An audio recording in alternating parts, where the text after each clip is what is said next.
va voir si l'Église enseigne que Ah, Marie est une muter. idole et qu'une statue est une Il idole. faut te muter. Tu as déjà Ça posé fait ta pitié, question. les gens qui sont en train de défendre de l'idolâtrie. À quoi t'es muté? Pardon, il va L'idolâtrie. répondre à Le ma mot question, idole, pardon. le mot idole vient de quoi? De l'idolâtrie. C'est le fait d'adorer, de se prosterner devant un objet, une idole. Deuxièmement, l'idolâtrie vient de quoi? L'amour excessif pour un objet. Ça qu'on appelle l'idolâtrie. Avoir de l'amour excessif. Si ce portable-là, j'ai de l'amour excessif pour moi, ce portable devient une idole pour moi.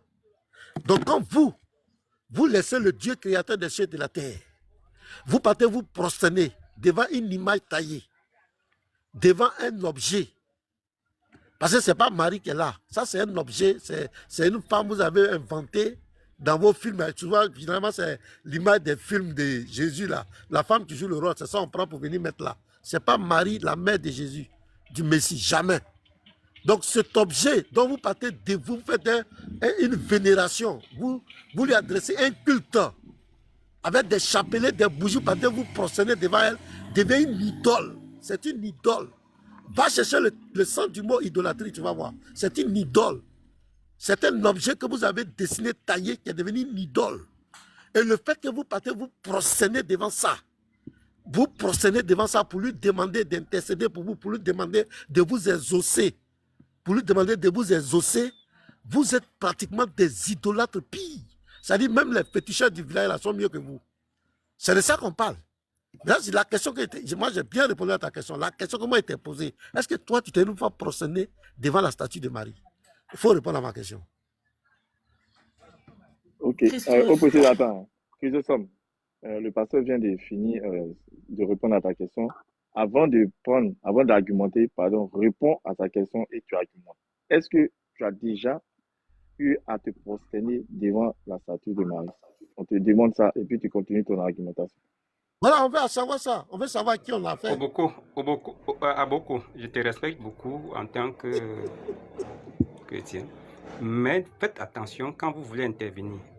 J'ai bien précisé ma question. Il faut répondre à la question. Au précieux, vous voyez. Oui, Quand il parle de attendez, je vais répondre. Il a raison. Je me suis muté quand il parlait. C'est vrai, c'est vrai. Les frères, mutez-vous, s'il vous plaît. Non, frère, attends.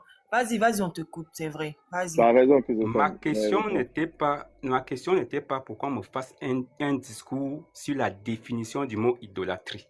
Ce n'était pas ma question. Je connais bien la définition du mot idolâtrie. Or, monsieur le pasteur a voulu nuancer. L'idolâtrie, c'est prendre un objet et faire de cet objet Dieu. C'est pourquoi le mot latrie. Latrie veut dire Dieu. Donc, quand tu dis que idolâtrie, ça veut dire que tu as pris un objet et tu as fait de cet objet Dieu. C'est pourquoi je lui demande, est-ce qu'il y a un texte dans l'Église catholique qui fait d'une statue une idolâtrie? S'il a ce texte qui nous sort et qu'on lise le texte ici, qu'il me définisse le mot idolâtrie, c'est pas ma question. Attends, s'il te plaît, on va pas finir. Il a répondu. Non, il a défini le mot idolâtrie. Il n'a pas donné un texte. Moi, je veux un texte. Il n'a défini le mot idolâtrie. C'est bien fait d'avoir défini le mot. C'est bien fait d'avoir défini le mot idolâtrie. Mais je veux qu'il entre maintenant dans l'enseignement de l'Église catholique, qu'il nous sorte un texte. La statue est une idolâtrie. C'est ce que je suis en train de lui demander. Attends, pasteur. On a compris. Vas-y, pasteur. Voilà. Vous voyez comment, ça c'est ce qu'on appelle la malhonnêteté intellectuelle.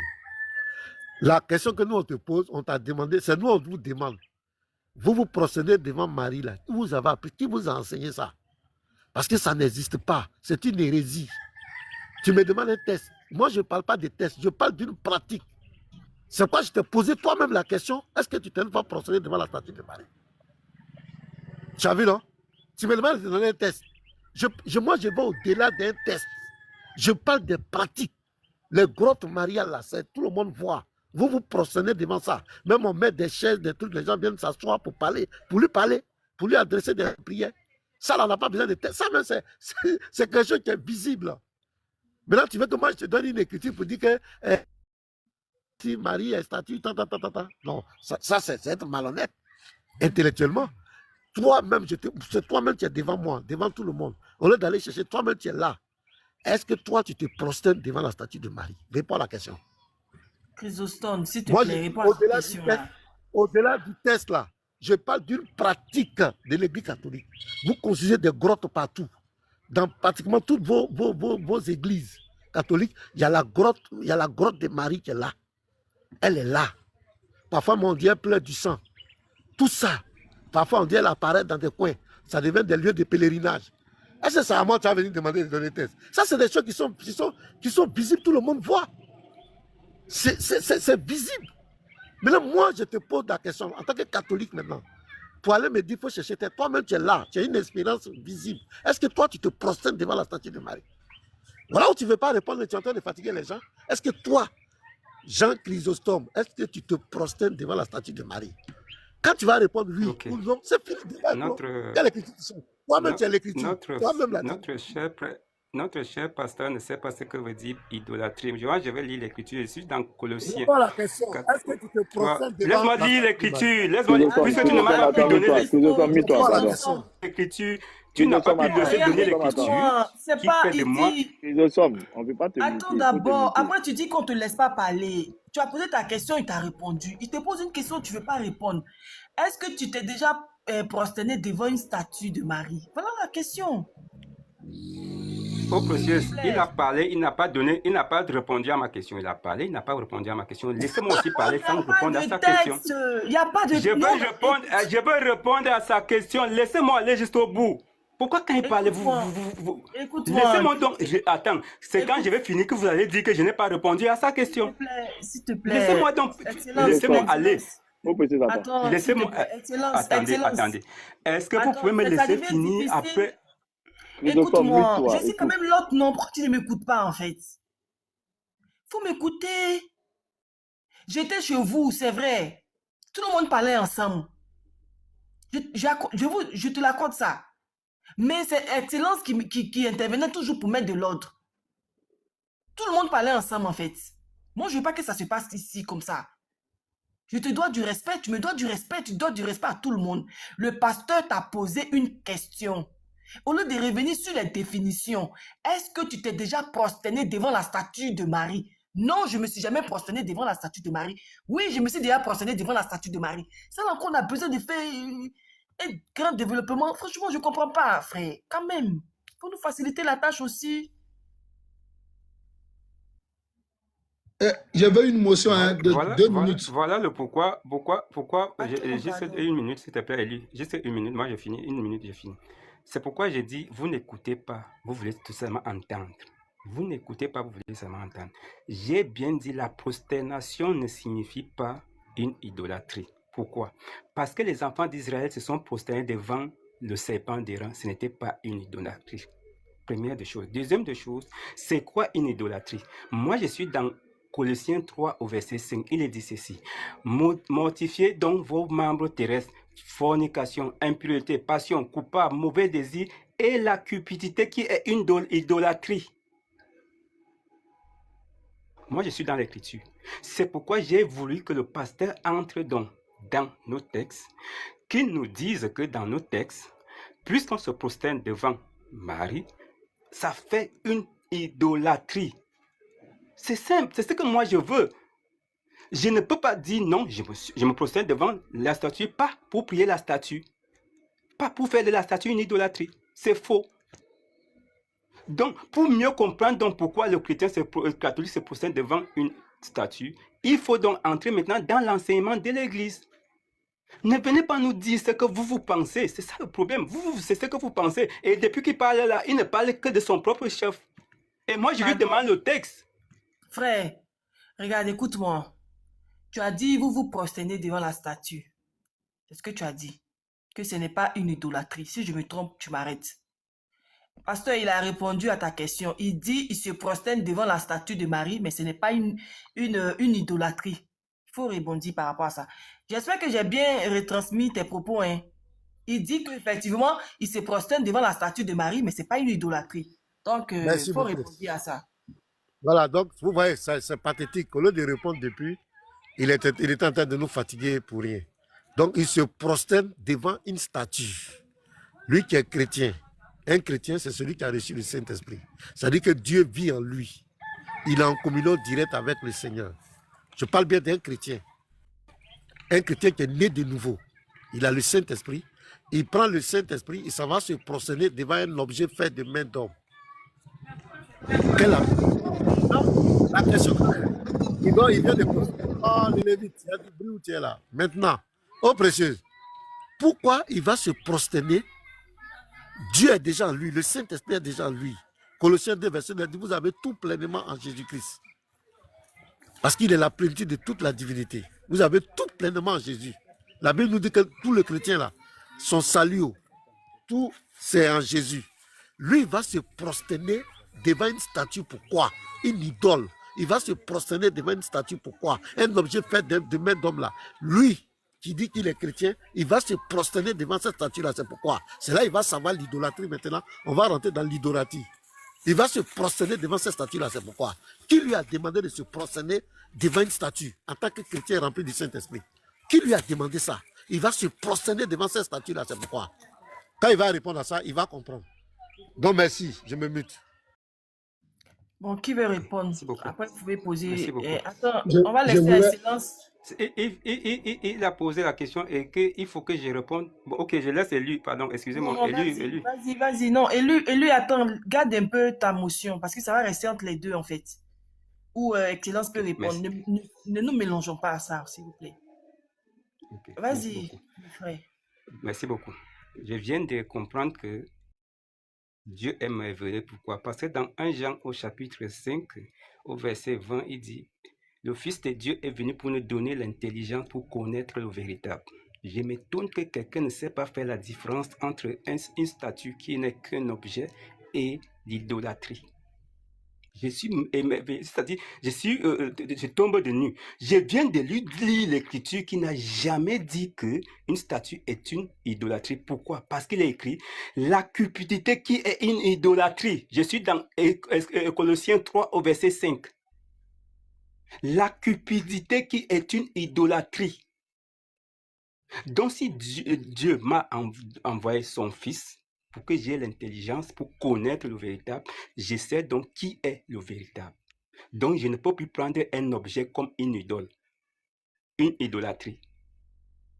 Donc, monsieur le pasteur, retournez dans le grec pour comprendre ce que veut dire idole, ce que veut dire latrie. Pourquoi tu vas Parce que si vous ne comprenez pas... Pourquoi monsieur le pasteur se démute? Quand il parle, je ne me démute pas. Pourquoi quand je suis en train de parler, il se démute? Laisse-moi finir et tu vas réitérer ton question. Tu vas réitérer la question. Oui, mais il faut répondre. En fait, je ne sais pas si tu as compris sa question. Il va réitérer sa question, s'il te plaît. Parce que si tu la réponse là, tu ne réponds pas à sa question. Je viens de répondre à sa question. Je viens de répondre à sa question, mais il n'a pas la capacité de comprendre. J'ai dit, le Fils de Dieu est venu pour nous faire connaître le véritable. Oui, étant dans le véritable, on connaît qui... Pourquoi Chrysostome, s'il te plaît, regarde. Il dit pourquoi. Il faut écouter au moins la question, frère. Attends, je vais répondre à la question. Parce que dans sa conscience, il dit que nous disons que Marie est une idolâtrie.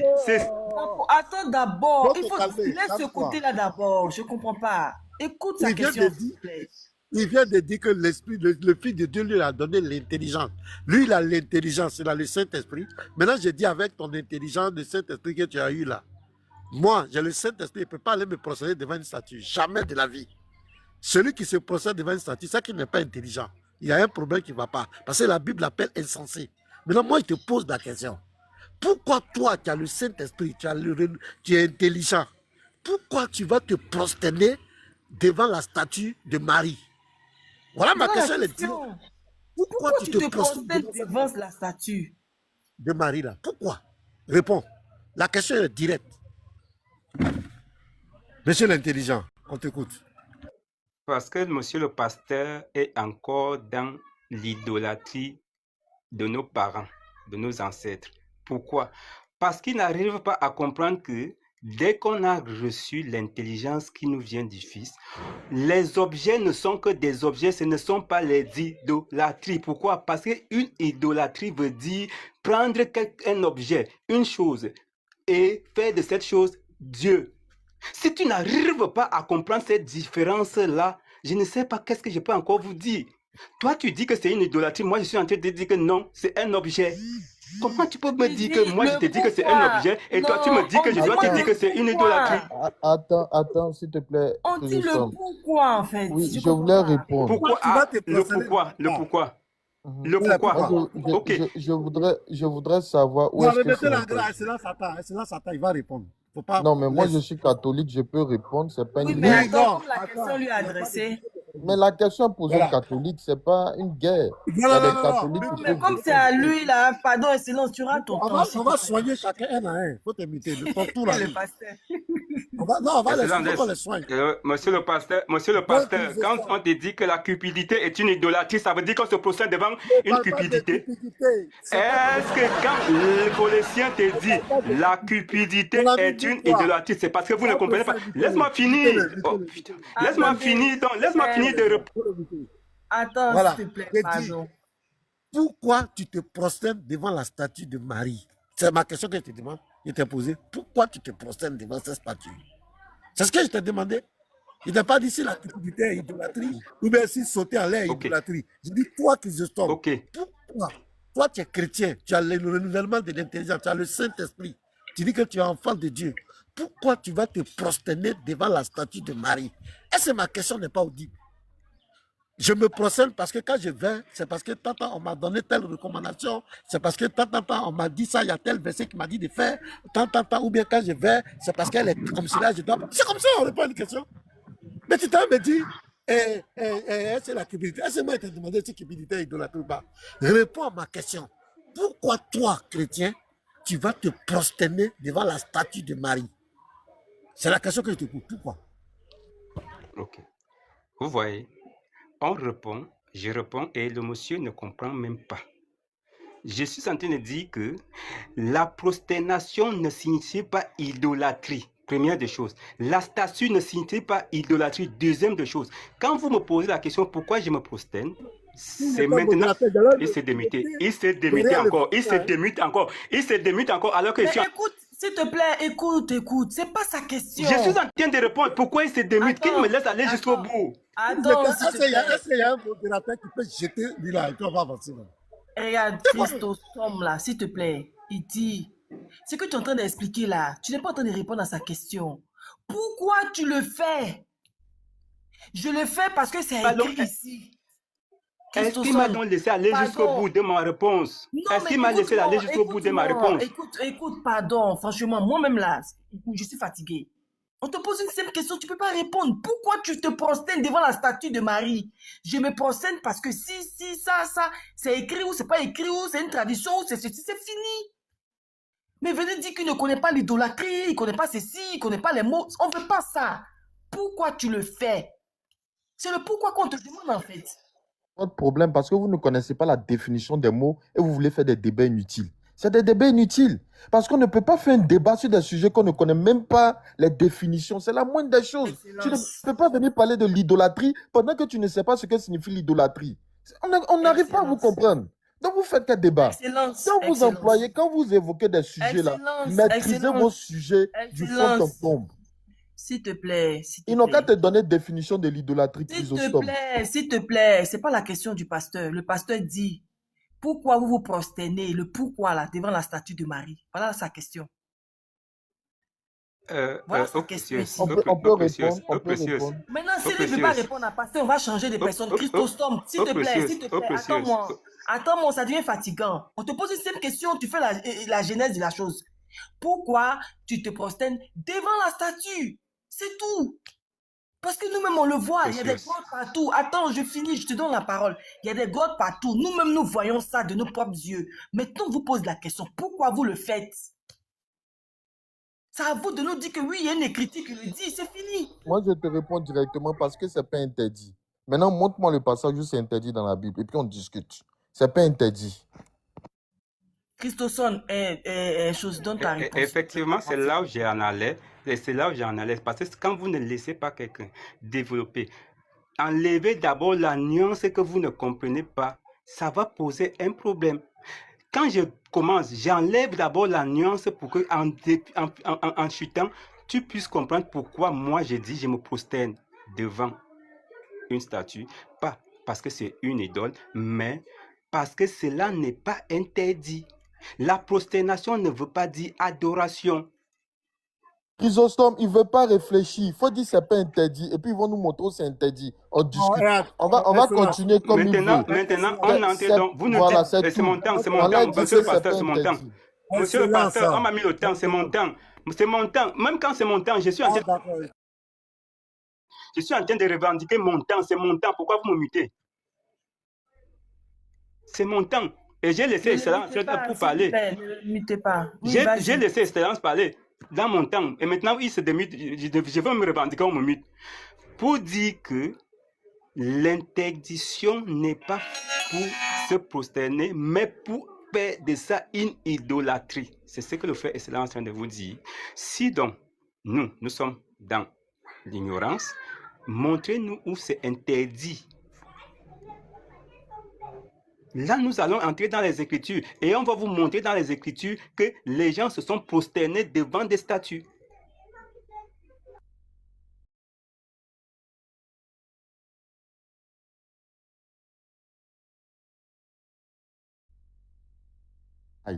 C'est pas interdit. Pourquoi nous nous prosternons devant les statues? Parce que c'est pas interdit. Si tu trouves que c'est interdit, emmène l'écriture et puis on analyse. On verra qui de l'écriture entre nous dit la vérité. Donc, on ne rentre pas d'abord dans le sujet. On vous dit que c'est pas interdit. À la question du pasteur Mena, on répond que c'est pas interdit. Voilà pourquoi nous nous prosternons. Si c'est faux, prouve-le nous dans les écritures maintenant. Ok, oh précieuse, même en grand. Ouais, bien, non, il faut donner mon temps. Bon, ça fait pitié. Ça fait même les musulmans même sont découragés de vous. Parce que même le musulman, nous on dit qu'il n'adore pas le véritable Dieu. Un musulman, quand il vous écoute même, il a envie de vomir. Et c'est à cause de vous que ils attaquent les chrétiens. Parce que comme un chrétien, quelqu'un qui dit les chrétiens, il dit lui se prosterne devant les statues. Mais je comprends pourquoi nos parents aiment cette église-là. Là, ils sont de cette même famille, ce même esprit. Voilà, je vais vous donner les Écritures. Je prends Habakkuk 2, le verset 18. C'est l'Éternel qui parle. À quoi sert une image taillée? Marie, là, c'est une image taillée. Pour qu'un ouvrier la taille. À quoi sert une image en fonte? Marie est une image en fonte, la statue de Marie. Et qui enseigne le mensonge. Pour que l'ouvrier qui l'a fait place en elle sa confiance. Tandis qu'il fabrique des idoles muettes. C'est une idole muette. Malheur à celui qui dit au bois, lève-toi, à une pierre muette, réveille-toi. Donnera-t-elle instruction? Elle est muette. C'est une idole. C'est quelqu'un qui a pris un crayon. C'est quelqu'un qui a pris des objets, qui a fabriqué ça. Ils ont payé ça, ils ont transporté, ils sont allés mettre quelque part. C'est une statue muette. Dieu dit malheur à vous. Je continue. Donnerait-elle instruction? Voici, elle est garnie d'or et d'argent, mais il n'y a point en elle un esprit qui l'anime. Jean 4, verset 24, Dieu est esprit. Ceux qui l'adorent doivent l'adorer en esprit et en vérité. La Bible dit, avant même que la pensée ne vienne dans ton esprit, Dieu sait ce que tu veux demander. Jésus nous a montré comment il faut prier. Il dit, quand tu veux prier, entre dans ta maison, dans le lieu secret, adresse-toi à ton Père. On ne nous a jamais dit de nous prosterner devant des statues, une statue, pour revendiquer quoi que ce soit. Donc vous êtes des idolâtres. Et si vous ne vous repentez pas, même le verset qu'il a pris, de 1 Jean 5, verset 20, l'intelligence, au verset 21, on dit quoi? Gardez-vous des idoles. Gardez-vous des idoles. C'est-à-dire, éloignez-vous des idoles. Montrez-nous un seul apôtre du Seigneur, un seul disciple du Seigneur qui s'est prosterné devant une statue pour prier. Montrez-nous un seul disciple, un apôtre de Jésus qui s'est prosterné devant les statues. Et puis ils sont fiers, et ils sont orgueilleux, et quand tu les entends parler, tu as l'impression que, mais comment on peut être aveugle et puis être aussi orgueilleux? Comment quelqu'un qui a tous ses sens peut aller se prosterner devant une statue? Comment quelqu'un qui a le Saint-Esprit en lui peut aller se prosterner devant une statue? Et il vient dire aux gens que les autres sont égarés. Voilà, je donne encore un autre verset. Je prends le psaume. Oh, vraiment, ça fait pitié. Hein. C'est pathétique.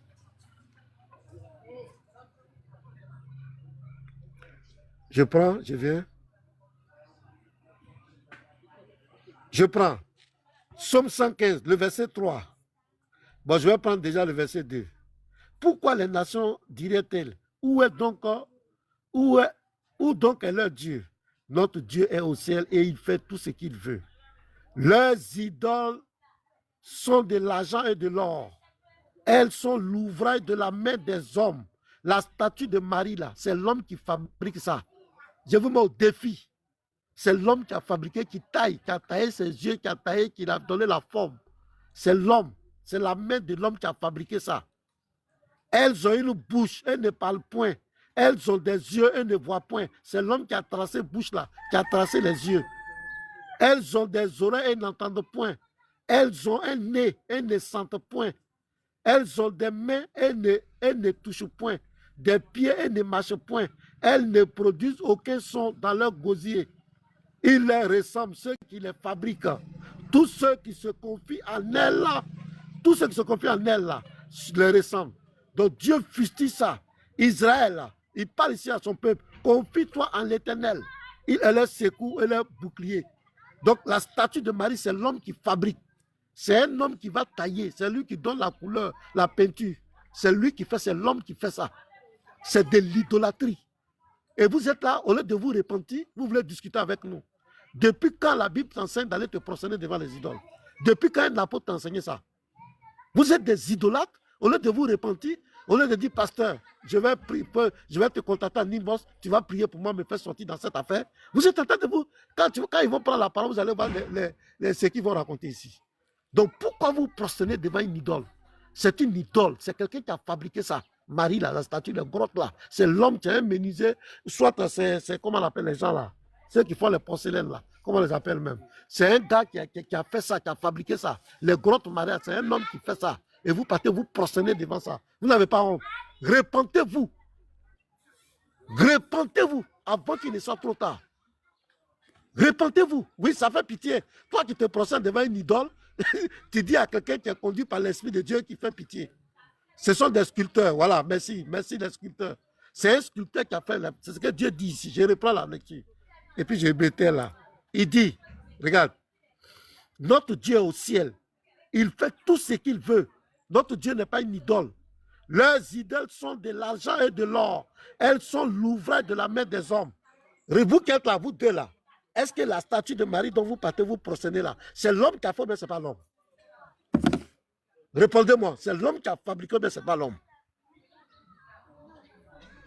Je me mute là. Il y a Lévite qui dit veut une motion. Je me mute. Oui, on va donner sa motion. Le frère commande, il y a le frère ambassadeur qui veut monter. Il y avait d'abord le frère élu qui voulait une motion. On va venir à vous, hein, les cathos. Oui, élu, vas-y pour ta motion. Tu voulais une motion. Moi, je voudrais dire d'abord merci au pasteur et dire aux frères catholiques, surtout celui qui a parlé Chrysostome. Il a commencé d'abord à fustiger le pasteur au lieu d'éclaircir la question. C'est très simple. Pourquoi tu te prosternes devant elle? Quand tu te prosternes devant elle, là, tu dis quoi? Cette question-là, elle est très pertinente. Pourquoi tu as besoin de te servir d'elle? Est-ce que c'est écrit dans la Bible? D'abord, voilà ça. Alors, moi, ma question que je voulais poser, il dit qu'elle n'est pas une déesse pour eux. Mais si, elle est bien une déesse. Parce qu'un Dieu est omniprésent. En même temps que les gens prient Marie au Brésil, les gens sont ici à la même heure en train de prier Marie. Tout à l'heure, leur argument c'est quoi? Leur argument qu'ils vont prendre là, je connais. Ils vont prendre l'arche de l'Éternel. C'est ça qu'ils vont prendre. Pour dire que Dieu a dit à Moïse de faire l'arche et puis à la présence de l'arche, les Israélites se prosternaient devant l'arche. Mais attention, l'arche de l'Éternel n'était pas multipliée dans plusieurs familles israélites, hein, comme Marie aujourd'hui. Attention. Attention. Or, pour vous, dans toutes les maisons, on a l'impression que c'est la carte d'identité des chrétiens catholiques. Jusqu'à même, il y a groupement marial, il y a légion mariale. Ils ne parlent même plus de Dieu. Ils ne lisent pas la Bible là-bas. Non, il n'y a pas de Bible là-bas. Il n'y a rien. Tout est mari. Tu les vois là, les femmes là, les yeux là, excusez-moi, rouge, à prier Marie du matin jusqu'au soir. C'est vraiment un danger. Donc, si elle est omniprésente, dites-nous. Je m'arrête là. Oui, le Lévi, tu voulais aussi une motion. Il va te donner 2 minutes avant de revenir à eux. Le Lévi, tu Donc, as je vais descendre, je vais dire que je peux céder ma place à l'ambassadeur. ambassadeur déjà Je monté. ne vais pas durer. Voilà. On me reçoit? Oui, On vas-y, me vas-y. reçoit? Ok. Oui, Je on crois te qu'il y avait reçoit. quelqu'un. Il y avait quelqu'un qui avait demandé la définition de l'idolâtrie parce que selon lui, nous, on utilise un terme qu'on ne maîtrise pas. Donc, voici ça. Définition de l'idolâtrie. Idolâtrie non féminin. Définition, sens reconnu en français. Ils ont donné 3. On dit culte rendu à des idoles.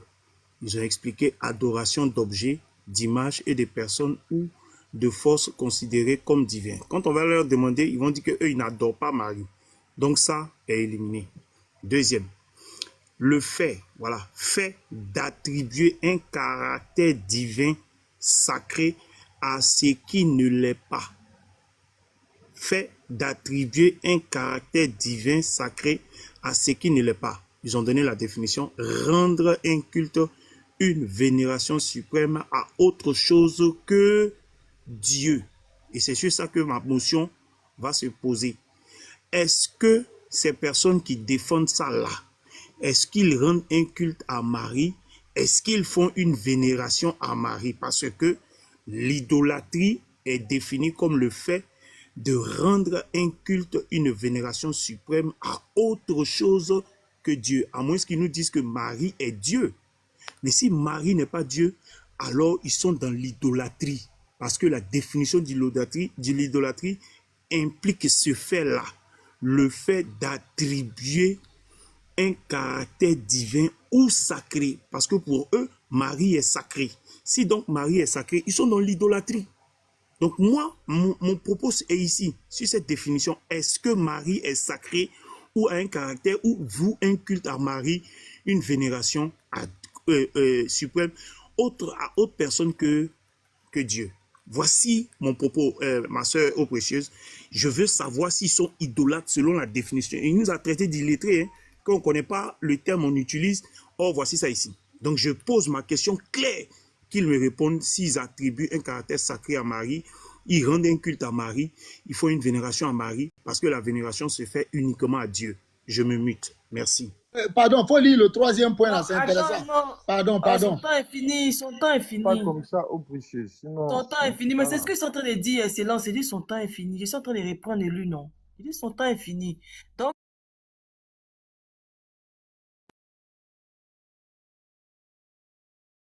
parler. ah, tu n'avais pas encore parlé. Ok, Non. vas-y alors. Pardon, Lévi, mets ta définition Laisse là. parler le frère Mets ta Petit, ça va. définition. Mets ta définition, s'il te plaît, Lévi. Mettez-moi en petit et puis, Lévi, mets ta définition en grand. On va analyser ça ensemble.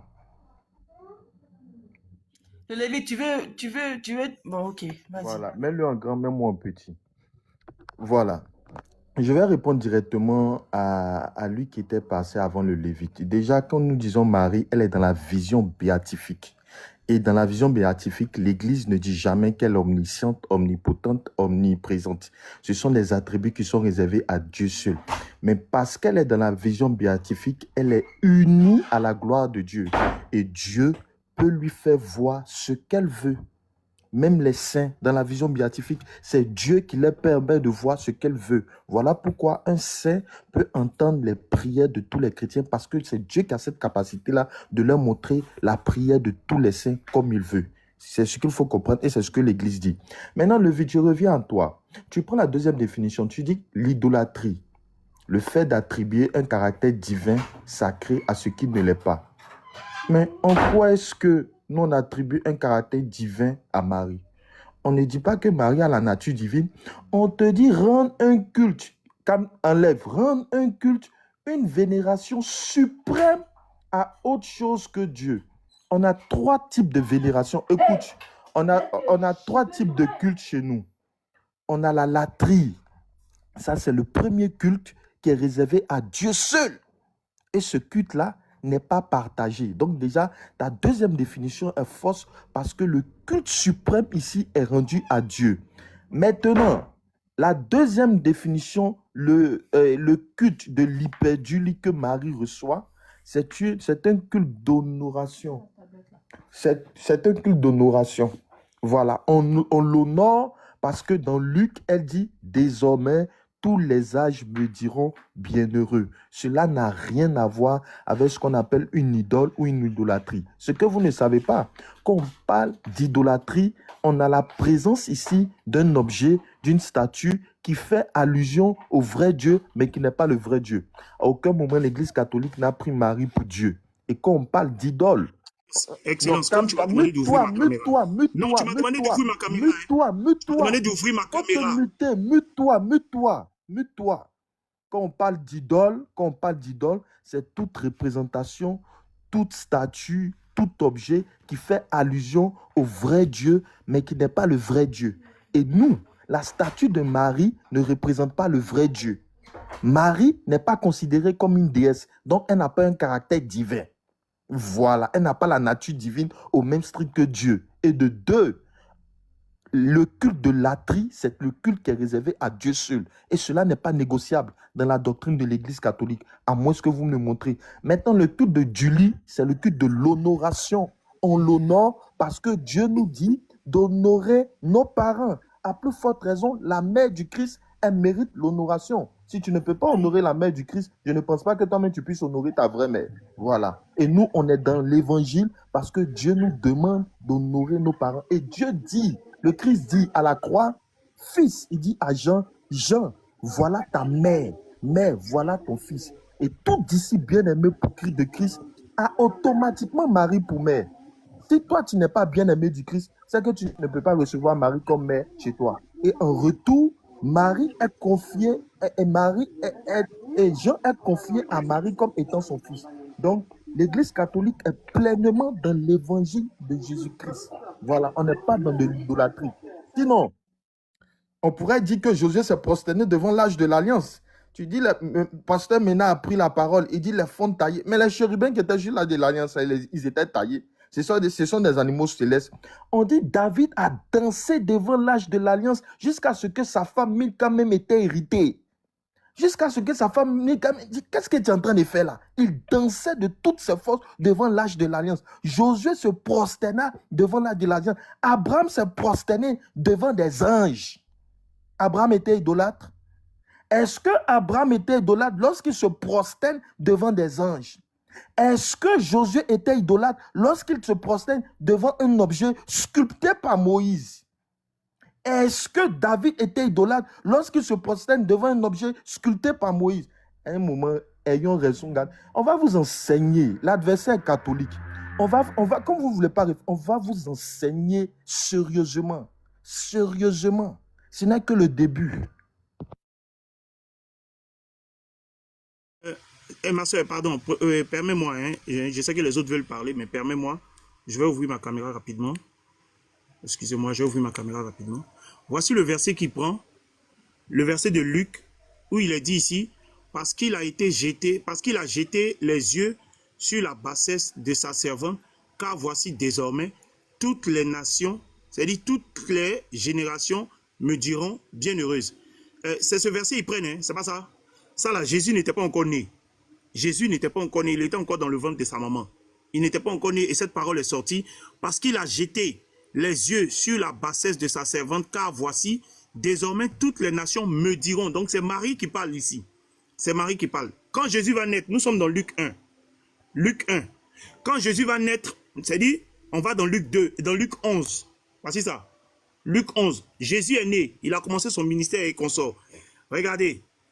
Tandis que Jésus parlait ainsi, une femme, élevant la voix du milieu de la foule, lui dit, « Heureux le sein qui t'a porté, heureuses les mamelles qui t'ont allaité. » N'est-ce pas ce que Marie a dit ici?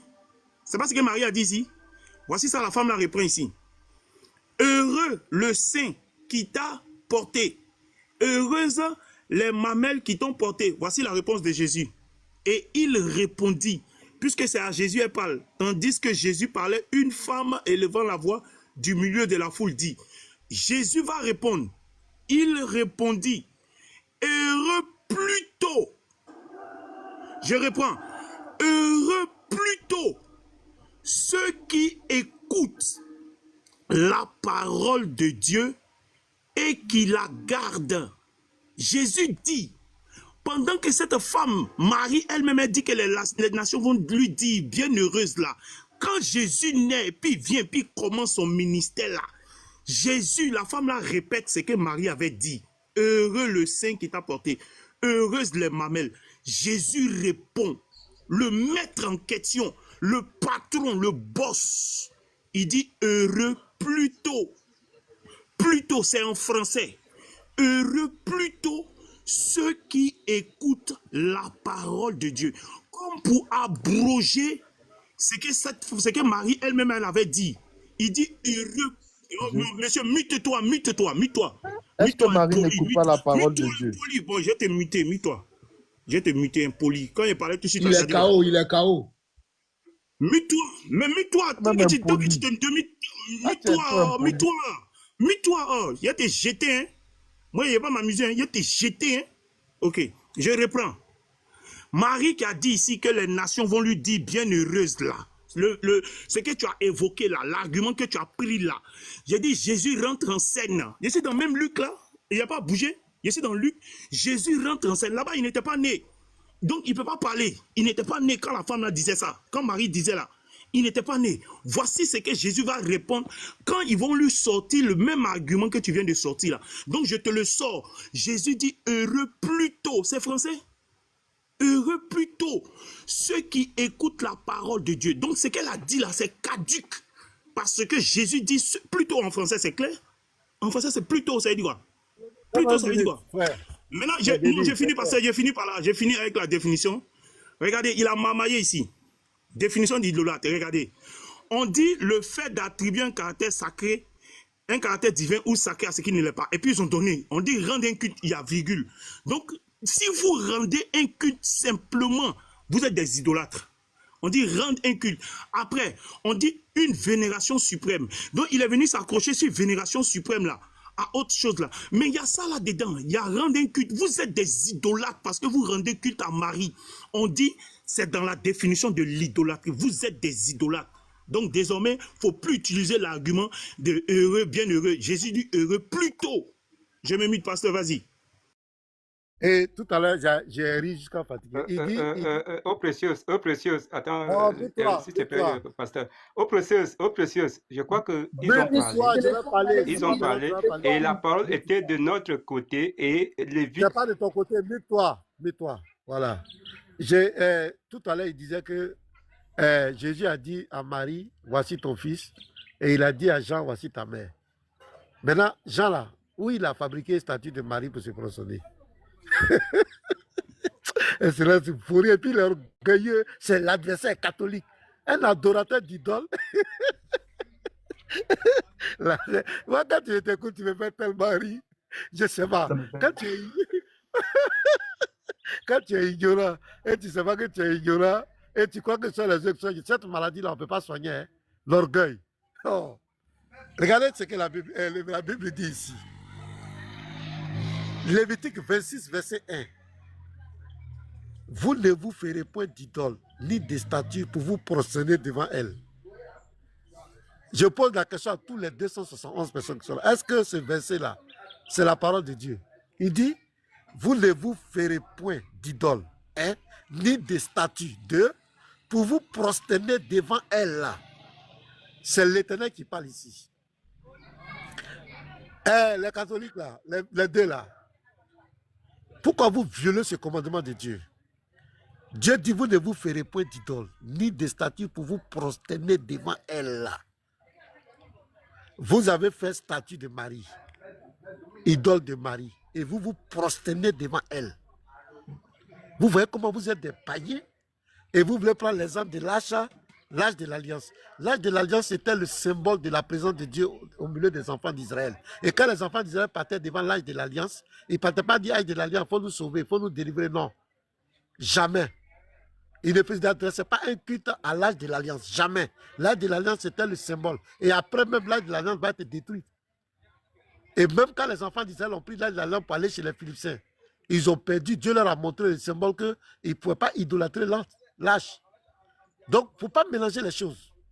Maintenant, vous là, c'est un homme qui allait fabriquer statue de Marie. D'abord, visage de Marie là. Est-ce que vous avez vu Marie où? Vous avez pris sa photo? Autant de Marie, il y avait photo. Vous avez pris sa photo où? Quelqu'un est venu dessiner sa chose, il vous a vendu, vous soulevez quelque chose, vous avez payé avec votre argent, vous partez mettre ça quelque part, vous partez vous prosterner. Il y a des cantiques qui disent gloire à toi, Vierge Marie. Excusez-moi, je suis au téléphone, pardonnez. S'il y a un modérateur, il peut prendre la modération, s'il vous plaît. D'accord, après. Il chante, je vous dis, il chante gloire à toi, Vierge Marie. S'ils disent que je mange, on ne te donne pas de temps, il faut que tu aies un temps quand même, comme les autres. Mets-toi, quand ton prêtre parle là-bas, on dit devant le temps. Mets-toi. Ici, là, c'est chez moi. Toi, tu n'es pas un prêtre. Moi, je ne suis pas un adorateur d'idole. Moi, j'ai le Saint-Esprit, Dieu en moi, j'allais adorer l'idole comment? Donc, tu ne peux pas me comparer à un prêtre. Toujours, j'ai le Saint-Esprit, j'ai le Saint-Esprit, j'ai le Saint-Esprit. Ça va sur toi. J'ai le Saint-Esprit. Il faut te muter, il va chuter. La sirène des eaux a commencé à se manifester. Il faut te muter. Et puis, pasteur, tous les maris là, elle est en bleu blanc, elle est française. Elle est en bleu blanc tous les jours. Donc, j'ai dit, voilà le verset ici. Dieu ici s'adresse à tous ses enfants. Il dit, vous ne vous ferez point d'idole, ni de statue pour vous prosterner devant elle. L'Église catholique romaine a violé les commandements de Dieu. Il y a au moins 90 versets bibliques qui disent aux chrétiens de ne pas adorer, de ne pas se prosterner devant une statue. Moi, j'ai déjà Dieu en moi. J'ai déjà le Saint-Esprit en moi. J'ai déjà Jésus en moi. Je vais me prosterner devant une statue. Pourquoi? Ça n'a pas de sens. Repentez-vous. Toi et puis excellence, je vous pose la question. Lévitique 26, verset 1. Vous ne vous ferez point d'idole, ni de statue pour vous prosterner devant elle. Voilà. Quand vous partez, voilà, c'est quelqu'un qui fabrique ça. Quand vous partez, vous prosterner devant cette dame-là. Elle est à son maillot bleu-blanc, le maillot bleu-blanc. Devant cette statue-là. Vous êtes des idolâtres, tout bien quoi. Vous violez la loi de Dieu ou pas? Voilà ma question que je vous donne. Ok. S'il te plaît. Attendez. Je dis, la Vierge Marie vient de frapper. Laissez au moins on rebondisse au moins. Aucun catholique va passer sans dire félicitations. Je peux avoir une question, s'il vous plaît? On peut au moins faire un débat d'idées. Je peux avoir une question, s'il vous parce plaît? que vous voulez démontrer quelque chose. Monsieur le pasteur a parlé, laissez-nous aussi répondre. Vous allez parler. Je peux avoir une question rapidement, s'il vous plaît? Non, moi je veux juste éclaircir quelque chose. Quand tu vas encore parler, tu as eu la parole plusieurs fois. Moi, je n'ai pas encore parlé. Monsieur le pasteur, Lévite a parlé, monsieur le pasteur a parlé. Laissez au moins on rebondisse, c'est tout. Christoson, je suis là maintenant. Bon, qui doit rebondir? Pardonnez. C'est nous. Maintenant, ils sont là, ils se démutent, ils parlent, on ne sait même plus. Précieuse, je vais te faire une motion. Déjà, c'est un peu déséquilibré parce qu'on est deux face à combien. Donc, dans la gestion du temps, dans la gestion du temps, normalement, on doit avoir un peu plus de temps pour répondre à beaucoup de... Et puis, si un finit, on doit rebondir. Mais tout le panel ne va pas parler après que nous parlons, surtout que nous sommes deux. Donc, il faut revoir ça. Oui, c'est la famille. Faisons comme ça. Bon, on va ajouter du temps. Voilà, on va ajouter. Moi, je n'étais pas là, un pasteur, excusez-moi. Pasteur, mais il devait te mettre modo, non? Parce que je ne sais pas. Le pasteur même devait gérer. Attends, excuse-moi. Donne-moi modo. Oui, c'est ce que je vais faire là. Parce que je n'étais pas là et je ne sais pas comment tout s'est passé. Normalement, si tu étais. Le Lévite, pourtant, il est modo, non? Il n'est pas venu à son compte de modérateur. Bon, pasteur, tu es modérateur. Qui devait modo, je suis dans mon compte modo, je suis dans mon compte modo. Mais tu es dans ton compte et puis bon, tu n'as pas mis le temps pour Qui devait parler? C'est les cartons, non? Maintenant, il n'y a pas de problème, je peux gérer le temps, il n'y a pas de problème, j'ai géré. On leur donne combien de temps? 15-10 minutes? Excellent, tu veux combien? il y a le frère qui veut monter. Donnez-nous 7 minutes, c'est bon. 7 minutes, c'est bon. Pardon, il y a un carton. Ouais, bon. Je vais laisser la place. Je vais laisser la place à un carton. 7 minutes, nous deux, moi et puis Chrysostome. 7 minutes, nous deux. C'est pas logique. C'est pas logique. Je vous donne 10 minutes, 5. Nous allons lire l'écriture. Moi, je vais revenir. Au précieux. Oui, je vais revenir quoi. Faut pas monter les lits, je vais revenir. Je vais régler un truc là. Je vais revenir. L'élu, répète ta je vais vous donner 10 minutes. Là, vous allez partager ça 5. Je mets ça sur toi, Excellence. Ce n'est pas la définition qui donne le caractère simplement de ce qu'on attend par idolâtrie. C'est ce que Dieu lui-même l'a dit dans ses Écritures. C'est ça qui nous permet de comprendre qu'est-ce qu'une idolâtrie quand on a déjà donné la définition. Moi, je reste dans l'Écriture et vous allez lire.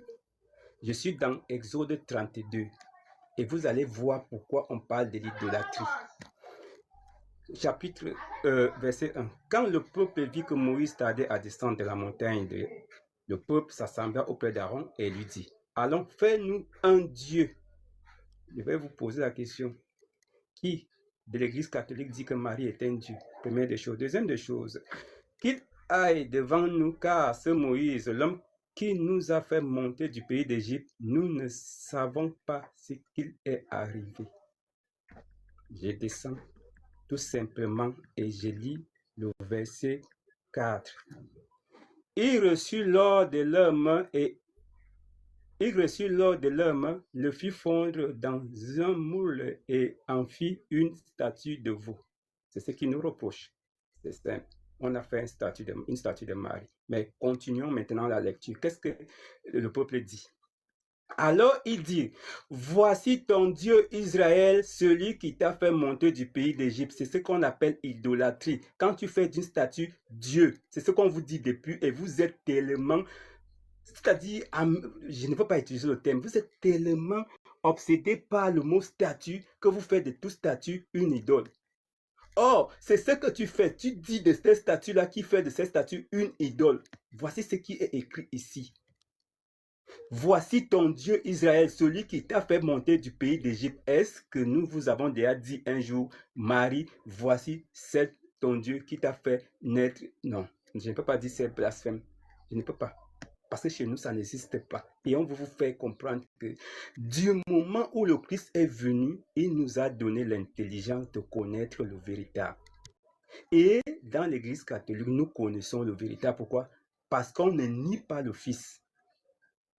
On ne nie pas le Fils. C'est parce qu'on connaît le Fils, on connaît qui est le véritable. C'est vous encore, avec votre esprit, que Paul dit, l'esprit souillé. Voici ce que Paul dit.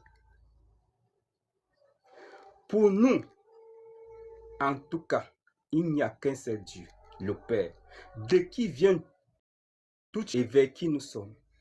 Alors, et un seul Seigneur, Jésus-Christ, qui vienne toutes choses et par qui nous sommes. Si, verset 7, mais tous n'ont pas la science,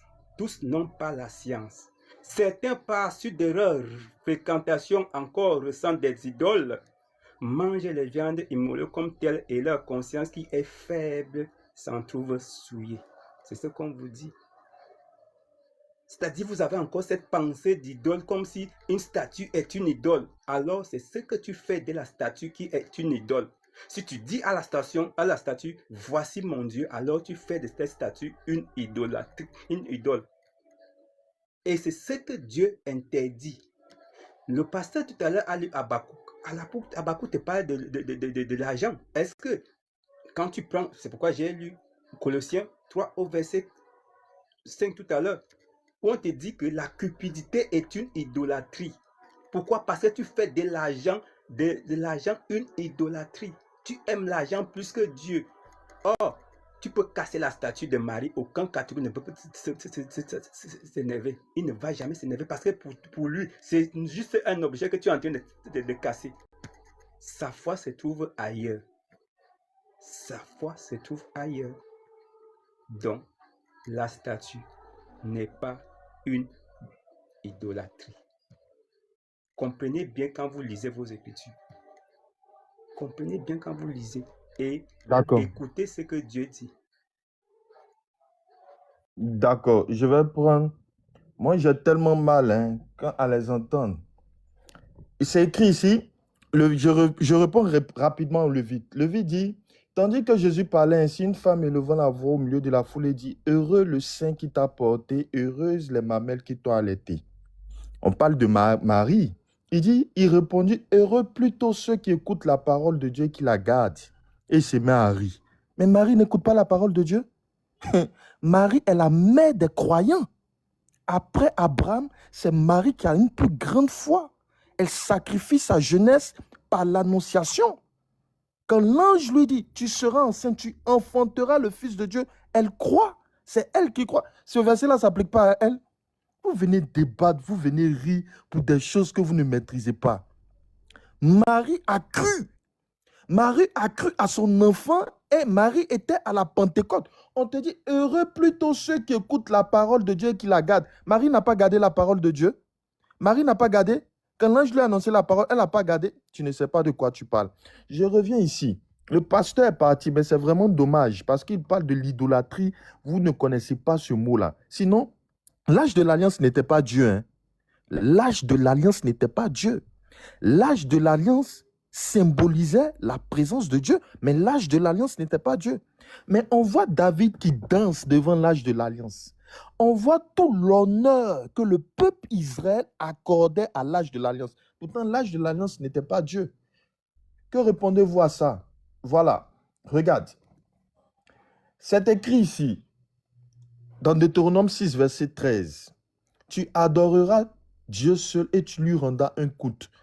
Mais jamais tu ne verras dans la Bible où l'âge de l'alliance a été appelé Dieu. Mais on voit comment est-ce que dans Psaume 99 au verset 1, on dit « Prosternez-vous devant l'escabeau de ses pieds ». L'escabeau de ses pieds, tu sais, on parle de quoi? On parle de l'âge de l'alliance. C'est le deuxième nom de l'âge de l'alliance. Josué 7, verset 6. Josué se prosterne devant l'âge de l'alliance. Est-ce que Josué était dans l'idolâtrie? Et je te rappelle qu'il y avait bien des chérubins bien taillés. Et Dieu même avait donné des mesures. Il faut sculpter comme ça, il faut sculpter comme ça. C'est de l'ignorance. Parce qu'à la base, vous ne connaissez rien. Vous ne connaissez pas les définitions de mots. Vous croyez qu'on est des musulmans. Vous croyez qu'on est des personnes incultes. Vous ne savez même pas le mot idolâtrie signifie quoi. Idole signifie quoi. Et vous faisiez des débats vains. Quand on parle d'idole, on est en présence d'un faux Dieu qu'on représente comme un vrai Dieu. C'est ça le mot idolâtrie. Qui t'a dit que Marie est une déesse ou Dieu dans notre religion? Voilà. Vous ne comprenez rien. C'est votre problème qu'elle a. Tu sautes sur ce verset-là pour dire heureux plutôt, heureux plutôt. Mais demande-toi d'abord le vide. Si tu es vraiment bien, est-ce que ce verset-là ne répond pas à Marie? Est-ce que Marie n'a pas écouté la parole de Dieu et ne l'a pas gardée? Tu ne t'es pas posé cette question. Et voilà comment tu sautes dans ce verset, tu commences à rire. Pourtant, même cette parole s'applique aussi à Marie, parce qu'elle écoutait la parole de Dieu et elle la garde en pratique. Vous voyez comment vous êtes?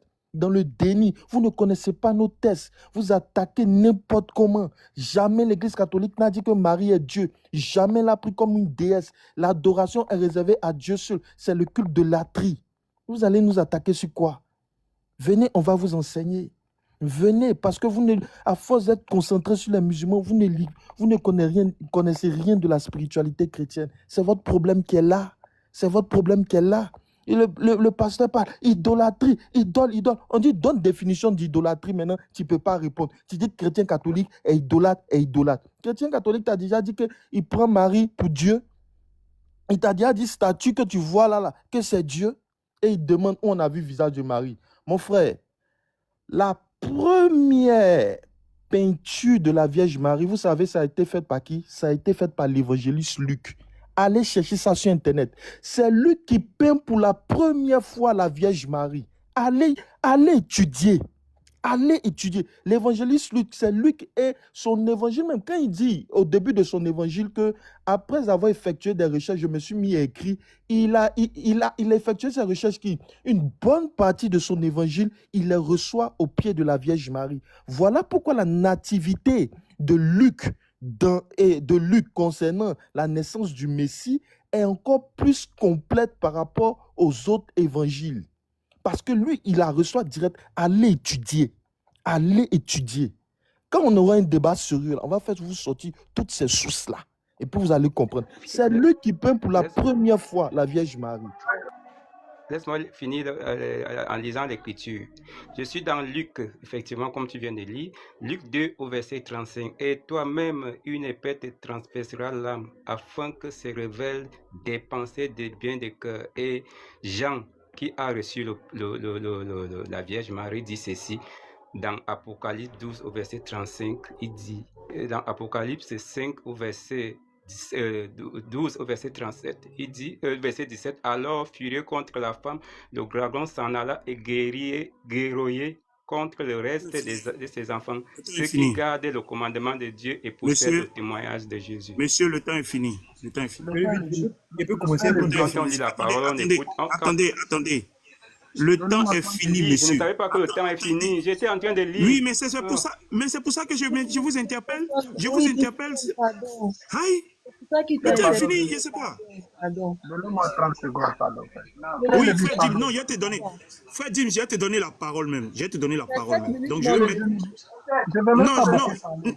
Non, attends, frère, attends. Je vais te donner la parole et puis ça va se distribuer pour tout le monde. Non, attends, ma soeur, attends, ne mettez pas le temps. Eux, ils ont eu 10 minutes, donc on va partager les 10 minutes. Je vais clarifier un peu, on va partager les 10 minutes. Tous ceux qui veulent intervenir, on doit parler dans les 10 minutes en fait. Vous voyez? Voilà, on va parler dans les... Donc, mets-moi 10 minutes là sur mon temps, sur mon écran. Voilà, les 10 minutes, je parle un peu. On partage nous tous les 10 minutes. On parle un peu, on donne la parole aux autres, s'il vous plaît. Mettez les 10 minutes sur moi. Voilà. Alors, le monsieur, tout à l'heure, il a parlé, il dit Marie garde la parole de Dieu. Donc, en fait, ce n'est plus Marie seule qui est heureuse. Donc, c'est tous ceux qui sont en train de garder la parole là, c'est tous ceux qui sont heureux alors. Vous voyez comment vous êtes? Vous ne réfléchissez pas assez. Marie avait dit que les gens allaient lui dire à elle qu'elle était bien heureuse. Or, Jésus dit, tous ceux qui gardent la parole sont bien heureux. Donc, nous tous, on est bien heureux. Ce n'est pas Marie seule. Donc, en quoi est-ce que vous lui voyez un culte? Si elle n'est pas la seule à être bien heureuse. En quoi? Maintenant, il a menti tout à l'heure quand il parlait de David. Regardez, il a sorti le verset. Voilà ça. 2 Samuel 2, verset 16. Comme l'âge de l'Éternel entrait dans la cité de David, Milka, fille de Saül, regardait par la fenêtre et voyant David, le roi, sauter et danser devant l'Éternel. Il a menti que c'est devant l'âge. Il a menti. Voilà ça. Devant l'Éternel. Prochain verset. Voilà encore. Verset 21. Même 2 Samuel là. David répondit à Milka, c'est devant l'Éternel. C'est devant l'Éternel. C'est pas devant l'âge. Vous mentez. Voilà ça qui est écrit. Tu vas donner verset où c'est écrit, il a dansé devant l'âge. Vous mentez. C'est devant l'Éternel qui m'a choisi, de préférence à ton père et à toute ta maison, pour m'établir chef sur le peuple d'Israël.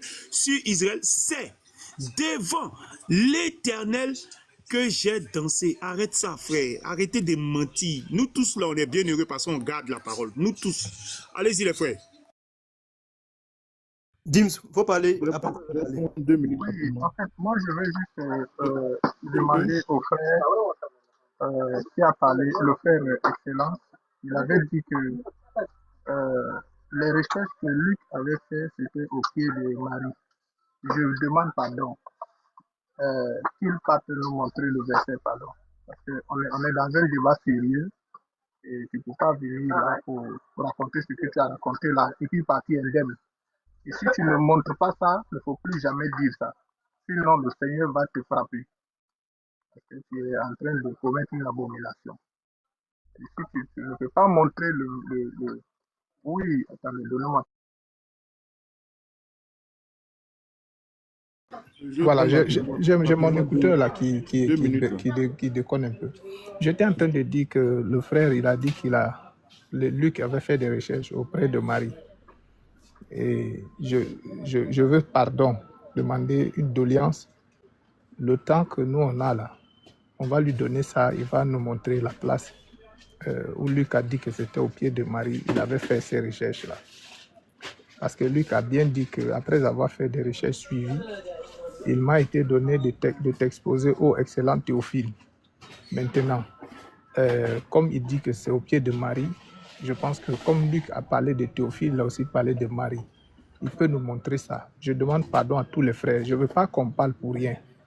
Qu'ils partent nous montrer ça, les frères. Pardonnez. Rapidement, une minute rapidement. Je vais prendre une minute rapidement, puis Ok, il faut parler, Lionel, il faut parler. Après oui, toi, tu je vais vas parler. parler. Une minute seulement, une seule minute. Voilà. Il y a une prière qui est effectuée par les catholiques qui dit « Sainte Marie, Mère de Dieu, priez pour nous, pauvres pécheurs, maintenant et à l'heure de notre mort. » C'est-à-dire qu'on demande à Marie de prier. Je veux savoir si Marie est omnisciente. Parce que si moi, je suis ici, je fais ma prière et que toi, tu es en Côte d'Ivoire, tu fais ta prière, normalement, elle doit pouvoir écouter la prière de tout le monde. Je veux savoir, la première des questions, est-ce que Marie est omnisciente? Puisqu'on lui demande d'effectuer une prière. Celle qui est déjà morte, on lui demande d'effectuer une prière pour nous. Est-ce que Marie est omnisciente? La deuxième des choses, est-ce qu'il y a un autre médiateur entre Dieu et les hommes, à part Jésus-Christ? Est-ce qu'il y a un autre médiateur?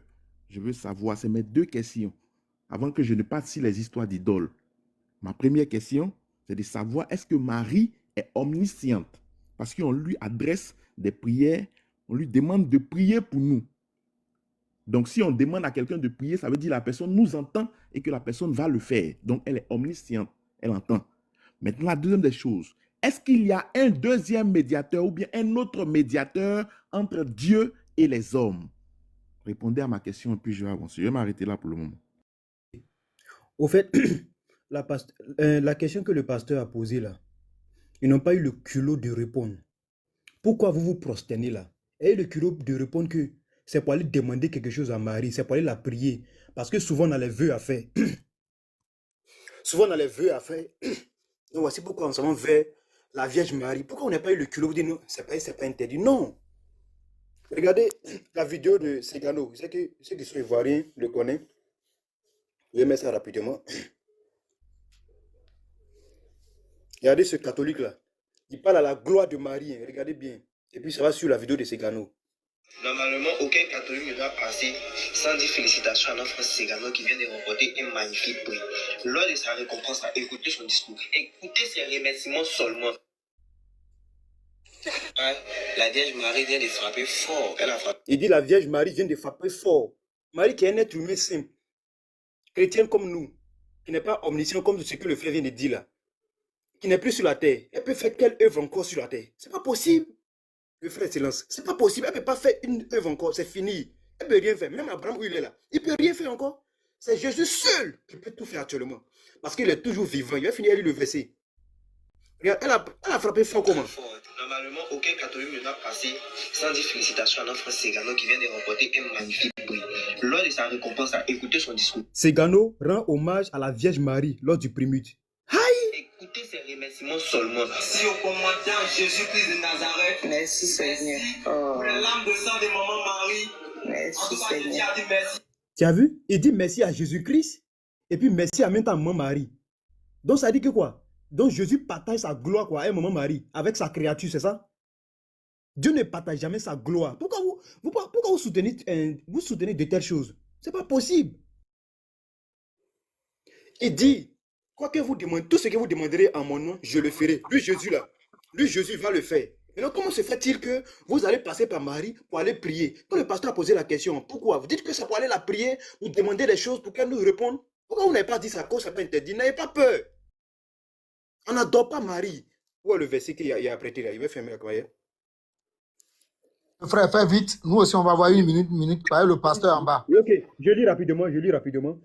Hébreux 7, verset 25. C'est aussi pour cela qu'il peut sauver parfaitement ceux qui s'approchent de Dieu par lui. On parle de Jésus-Christ, hein, étant toujours vivant pour intercéder en leur faveur. Vous dites que Marie intercède pour vous auprès du Père là. Avant d'intercéder, il faut être toujours vivant. Voici Jésus-Christ qui joue ce rôle. C'est lui seul qui joue ce rôle là. Comment se fait-il que vous avez dit que Marie intercède pour vous? Quelqu'un qui n'est plus dans ce monde. Vous dites qu'elle est montée au ciel. C'est écrit où? Il y a trop de choses à dire sur vous. Bon, je laisse la parole, les autres aussi vont parler. Je voulais dire aux frères catholiques vraiment de chercher à naître de nouveau. C'est très important de se laisser conduire par le Saint-Esprit que par l'Esprit de Marie. Tout à l'heure, il a dit que c'est Marie qui a révélé à Luc ce qu'il a écrit. C'est trop dangereux ça, ce que tu viens de dire. Ça veut dire que Luc n'était pas conduit par l'Esprit de Dieu. mais il était conduit par Marie. Donc finalement même, vous voulez dire que c'est Marie même qui a écrit la Bible alors. Et puis l'autre parle de l'Apocalypse, que la femme qui est là-bas, là, c'est Marie. Il faut bien lire, hein. Cette femme qui est là-bas, là, c'est l'église. C'est l'église, ce n'est pas Marie. Il faut bien lire les Écritures, il faut comprendre. Et puis tout à l'heure, le pasteur n'est pas là, et puis tu parles de lui. Maintenant qu'il est venu, il va se prononcer dans la prochaine épisode. Donc vraiment, les frères catholiques, je vais laisser les 1 minute là à Lévite qui a quelque chose à dire. Mais je voulais vous dire, quand vous voulez dire des choses là, posez-vous la question, le culte marial a commencé quand? Est-ce que les apôtres ont adoré Marie? Est-ce que l'apôtre Paul a adoré Marie? S'il a adoré Marie, pourquoi il n'a pas écrit sur elle? Puisqu'il a touché presque tous les sujets. Réfléchissez. Bon, je donne les 1 minute à Lévite et puis je descends pour laisser la place au pasteur. Merci. Alors, le monsieur nous a donné une information selon laquelle, et merci à James de nous l'avoir rappelé, selon laquelle Luc a appris les informations auprès de Marie. On va voir ce que Luc dit.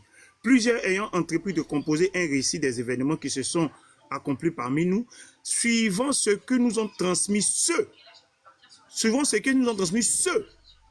qui ont été des témoins oculaires dès le commencement et sont devenus ministres de la parole. Voilà ce que Luc dit. Il dit que les informations qu'il a prises, c'est auprès de ceux qui ont été témoins oculaires et sont devenus ministres de la parole. À quel moment Marie est ministre de la parole là? À quel moment Marie est ministre de la parole? Le monsieur là, il va me dire ça aujourd'hui. Parce que Luc dit, c'est auprès de ceux qui étaient témoins et ministres de la parole. Je me mute. C'est autour des cathos. Hein. On va mettre 10 minutes aussi. Sur qui on va mettre les 10 minutes là, s'il vous plaît. Excellence. Il faut mettre ça sur moi. D'accord, je suis sur un site catholique. Je remets rapidement la caméra en arrière. Voilà. Voilà. catholicnewslife.com. Marie fut une source primordiale pour l'évangile de Luc. Je peux vous lire l'article. Hein. Voilà. Tout ça, on parle de l'évangile de Luc. Mais pour vous épargner d'une longue lecture, je vous lis le titre. C'est sur un site catholique. Ça, c'est la tradition. Marie fut une source primordiale pour l'évangile de Luc. Et c'est bien expliqué dans l'article. Mais je ne vais pas gaspiller le temps pour vous lire parce que vous n'aimez pas étudier. Allez chercher. Voilà. Je ne gaspillerai pas de temps. Maintenant, donc ça c'est pour répondre déjà. Quand tu discutes avec un catholique, il ne faut pas dire verset. On a la tradition, on a le magistère et on a la tradition écrite qui est la Bible. Donc, discuter avec un catholique, c'est prendre tous ces paramètres-là. De la même manière, vous êtes à l'aise avec les musulmans. Quand vous rentrez dans la sunna, dans les hadiths et dans les choses, c'est comme ça aussi, vous devez être à l'aise avec les catholiques parce qu'ils vous feront sortir leur tradition, ils vous feront sortir le magistère, ils vous feront sortir leur tradition orale et écrite. Voilà, donc voilà une source claire. Mais comme vous n'aimez pas étudier, vous êtes là, où c'est écrit du matin au soir. Ça limite votre connaissance. Voilà. Donc, quand tu as dit, et puis même pour un chrétien, Marie est à la Pentecôte, Lévite. Un chrétien qui est baptisé du Saint-Esprit ne prêche pas. C'est le Saint-Esprit qui atteste que nous sommes croyants. Et le Saint-Esprit nous amène à parler de Dieu. Le Saint-Esprit nous amène à être des témoins du Christ. Être ministre de la parole. Lorsque le Saint-Esprit descend sur le croyant, il devient ministre de la parole. Il commence à prêcher. Donc tu veux dire, Marie qui a eu l'expérience de l'effusion du Saint-Esprit à la Pentecôte, elle n'a pas prêché. C'est que toi, tu ne connais pas le rôle du Saint-Esprit dans la vie du croyant ou dans l'église. Tu ne peux pas faire débat. Concentre-toi sur les hadiths comme tu sais bien le faire. Parce que le Saint-Esprit, lorsqu'il descend sur le croyant parle de Dieu, le croyant annonce les merveilles du Christ. Le croyant annonce les merveilles du Christ. Même si la Bible ne te dit pas que Marie même a prêché, tu devais comprendre par le fait qu'elle était à la Pentecôte, elle a eu aussi à parler de son fils, à parler. Et puis Marie était témoin oculaire. Parce que la Bible va dire que Marie gardait beaucoup de choses. Elle était jusqu'à la crucifixion. Donc Marie aussi était témoin oculaire. Voilà. Donc, vous n'avez pas trop posé de questions. La question, c'est rapide pour répondre en moins d'une minute. La tradition nous dit que c'est Luc. Luc, il apprend. Et là, même ce que tu es en train de lire, tu dois comprendre même que ta Bible et que l'évangile de Luc même sort de la tradition. Parce que Luc n'est pas contemporain direct du Christ. Il n'est pas parmi les 12 disciples. Mais c'est après des recherches, après, auprès de ceux qui sont témoins oculaires, ministres de la parole, qu'il se met à écrire. Donc, l'évangile du Christ est issu, l'évangile de Luc est issu d'une tradition orale. Ce que vous rejetez. Voilà.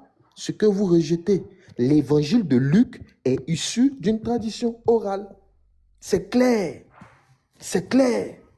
Ça, vous ne l'avez pas et vous rejetez. Donc, à un moment, ayons raison garder. Soyez humbles. Vous ne pouvez rien prouver. Au 1er siècle, vous ne pouvez rien prouver. D'abord même, vous n'êtes pas protestantisme. D'abord même là, ce en quoi vous croyez, Jésus est le Père, le Fils et le Saint-Esprit là. Au 1er siècle là, vous étiez déclarés comme des hérétiques. On parlait des chrétiens, on parlait de tous ceux qui étaient chrétiens, qui croyaient en la Trinité, et on parlait de vous comme hérétiques. On parlait de vous comme hérétiques. L'arianisme, le modalisme, le maçonnisme, le docétisme, tout cela, vous n'étiez pas considérés comme des chrétiens. Et vous prétendez être des descendants de Martin Luther. Luther croyait en la Trinité. Luther croyait au baptême des bébés. Luther croyait en l'intercession des saints. Toi, tu dis, tu protestes, tu es protestant, tu descends de Luther, tu ne crois pas en ces choses-là, tu protestes quoi? D'où sort ton christianisme? Tu es un aventurier sur les réseaux sociaux. Et c'est ça, vous êtes des aventuriers sur les réseaux sociaux. Chrysostome, vas-y, ou bien ambassadeur. Je prends quelques minutes pour répondre à celui qui m'a dit tout à l'heure là que quand j'ai pris Apocalypse 13, c'est l'église. Mon cher ami, c'est l'église catholique qui a interprété cela comme étant l'église, ce n'est pas toi. Va lire le catéchisme de l'église catholique. C'est l'église catholique qui t'explique que Apocalypse 12 parle de l'église. Mais quand tu lis littéralement, on te dit que c'est une femme. Or, si je te pose la question, toi qui viens de dire là que c'est l'église, tu comprends même l'analogie que l'église catholique a faite sur le chapitre là. Est-ce que c'est l'église catholique qui a mis au monde le sauveur qui doit perdre toutes les nations? Est-ce que c'est l'église? Va lire l'Apocalypse et tu me réponds. Si c'est l'église qui a mis au monde, ou bien c'est la femme qui a mis au monde le fils qui doit perdre toutes les nations. Quand vous ne connaissez pas et que vous venez vous initier sur quelque chose que vous n'avez même pas d'abord connaissance, il faut chercher. C'est l'église qui a interprété cela comme tu viens de le dire. Maintenant, monsieur le Lévite, Luc te dit que il a fait des recherches sur les témoins. Depuis le début, je te poserai la question rhétorique. Quand l'ange vient annoncer la naissance du Christ, quel était témoin? Qui des apôtres étaient témoins? Qui? Parce qu'il allait faire les recherches chez les témoins oculaires. Et ils étaient les ministres, comme tu viens de le dire, oui. Amen. Dis-moi, quel apôtre était témoin quand l'ange venait dire à Marie qu'elle va enfanter un fils? Or, Luc te dit qu'il a fait des recherches. L'autre dit que non, si c'est Marie qui lui a fait, ça veut dire que ce n'est pas une révélation. Montre-moi où Luc a dit que c'est une révélation. Il a dit qu'il a fait des recherches. Des versets qui ont été témoins, ne t'a pas dit que c'était une révélation. Malgré que pour nous, encore une fois de plus, c'est l'Église qui dit que toute écriture est une révélation. Donc faites attention quand vous venez vous asseoir là et vouloir nous parler comme vous parlez là. Tout ce que vous répétez là, c'est l'Église qui enseigne ça. Et vos prêtres, vos pasteurs ne peuvent pas vous le dire. Ils vous disent autre chose. Donc, va lire Apocalypse 13. Tu me dis, la femme qui est parlée dans ces versets-là, si c'est l'Église, moi je suis d'accord avec ton interprétation que tu as fait tout à l'heure là. Pourquoi? Parce que c'est l'Église qui enseigne cela. Et tu l'as reçu de l'Église sans même toutefois s'en rendre compte. Marie est témoin depuis le début de ces choses. C'est pourquoi Luc l'écrit sous la conduite. Parce que quand Luc dit que une épée te transpercera l'âme, quand Simon dit cela à Marie, c'est Marie qui dit ça à Luc. C'est Marie qui le rapporte cela à Luc et Luc l'écrit. Donc, ne venez pas lire la Bible avec les yeux des musulmans, puisque vous avez l'habitude de discuter avec les musulmans et vous prenez cela comme si c'était tombé du ciel. C'est un ange qui est venu du ciel et a commencé à dire à Luc, écris ceci, écris ceci. C'est ce que vous êtes en train de vous faire comprendre. Mais ce n'est pas ça. Revenez dans l'église. Nous vous disons, nous vous aimons. Revenez dans l'église. Étudiez bien vos textes. Quelqu'un nous parlait de Marie, où il est dit heureuse ceux qui écoutent la parole et il nous dit ils sont heureux. Non, Marie n'a pas dit heureuse, elle a dit bienheureuse. Montre-nous dans le texte où il est écrit bienheureuse. Toi tu parles d'heureux, oui, nous sommes heureux parce que nous annonçons la parole de Dieu, nous sommes heureux, oui. Montre-moi dans le texte que tu viens de lire où il est écrit bienheureuse. Nous on vous dit qu'elle te dit que toutes les générations me diront bienheureuse. Toi tu dis seulement heureuse. C'est écrit où? C'est écrit où qu'un apôtre a dit qu'il est bienheureux. Bienheureux. C'est écrit où? Or, la seule personne qui est bienheureuse, c'est la Vierge Marie. Pourquoi? Parce qu'elle a été la première à entendre qu'il y a un sauveur qui est venu. Elle était la première. Et c'est elle qui est la première témoin de ces choses-là. Et vous nous parlez des apôtres, oui, nous sommes d'accord. Parce que nous sommes édifiés sur le fondement des apôtres, oui. Nous sommes d'accord avec vous. Mais tous les apôtres allaient écouter aussi ce que Marie leur disait parce qu'elle gardait toutes ces choses-là dans son cœur. C'est votre écriture, c'est votre Bible que vous nous avez exclu de la Bible. Vous dites, quelqu'un a dit tout à l'heure que nous, les catholiques, nous, on ne lit pas la Bible. C'est dans votre Bible qu'il est écrit qu'elle gardait ça dans son cœur. Et si elle gardait ça dans son cœur, elle faisait quoi si elle ne pouvait pas annoncer? Elle gardait ça alors pourquoi? Dites-nous. Pourquoi il est écrit qu'elle gardait ça dans son cœur? Dites-nous, elle faisait quoi avec ça dans son cœur si elle ne l'a pas annoncé aux autres, aux apôtres? Venez nous répondre maintenant, vos écritures, lisez votre écriture, vous me dites pourquoi elle gardait ça dans son cœur et si elle gardait ça dans son cœur, c'était pour faire quoi? Quand Simeon lui dit que une épée transpercera ton âme, ça veut dire quoi? Venez nous dire, c'est écrit dans votre Bible, nous on ne lit pas la Bible, dites-nous dans votre Bible ce que ça veut dire. Oui, merci, votre temps est terminé. Ok, je prends la parole rapidement. Ma soeur, tu peux... Attends, pardon. Je vais te laisser. Je vais poser une question. Non, je n'ai même pas encore parlé sur le débat, frère. Après, tu vas poser ta question. Je ne suis pas d'accord de quelque chose. On n'est pas là parce qu'on n'a rien à faire.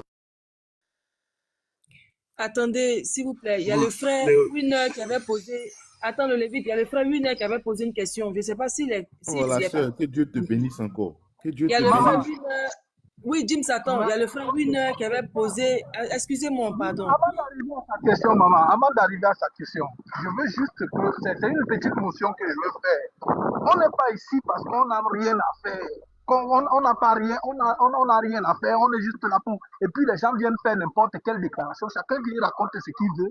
Il finit de raconter ce qu'il veut, c'est fini, il est dans son coin, tranquille. Et puis on est là, on ne fait que donner du temps. Ça rime à quoi? Les gens font des déclarations, on leur demande de prouver cela, ils ne prouvent pas. Ils partent ramasser des choses, ils montent, ils tournent, ils descendent, et puis on revient, on donne encore le temps de parole, 10 minutes, ils vont encore venir bavarder dans nos oreilles. Mais mes frères, s'il vous plaît, soyez un peu sérieux, on est là pour instruire les gens, on n'est pas là pour s'amuser. Ce n'est pas... James, ton micro, je voulais dire une chose là. Le frère Winner a posé une question aussi. Hein. Ce que tu dis là, on va dans le même sens. Et le Lévite attend un peu. Le frère Winner a posé une question. Je pense qu'il a posé même 2 questions. Ni ambassadeur, ni excellence. Ambassadeur, normalement, quand tes frères parlent là, quand les autres parlent là, tu devrais même te démuter pour dire que est-ce que je peux avoir 2 minutes, mais tu les laisses. Parce que quand on met 10 minutes... C'est ce que j'ai fait, ils n'ont pas entendu. Mais il fallait le dire plus fort, en fait. Maintenant, là, il y a le frère Winner qui a posé. Il y a le frère Winner. Il faudrait qu'on revienne dessus parce que ce débat est en train de tourner. Le frère Winner, repose ta question, s'il te plaît.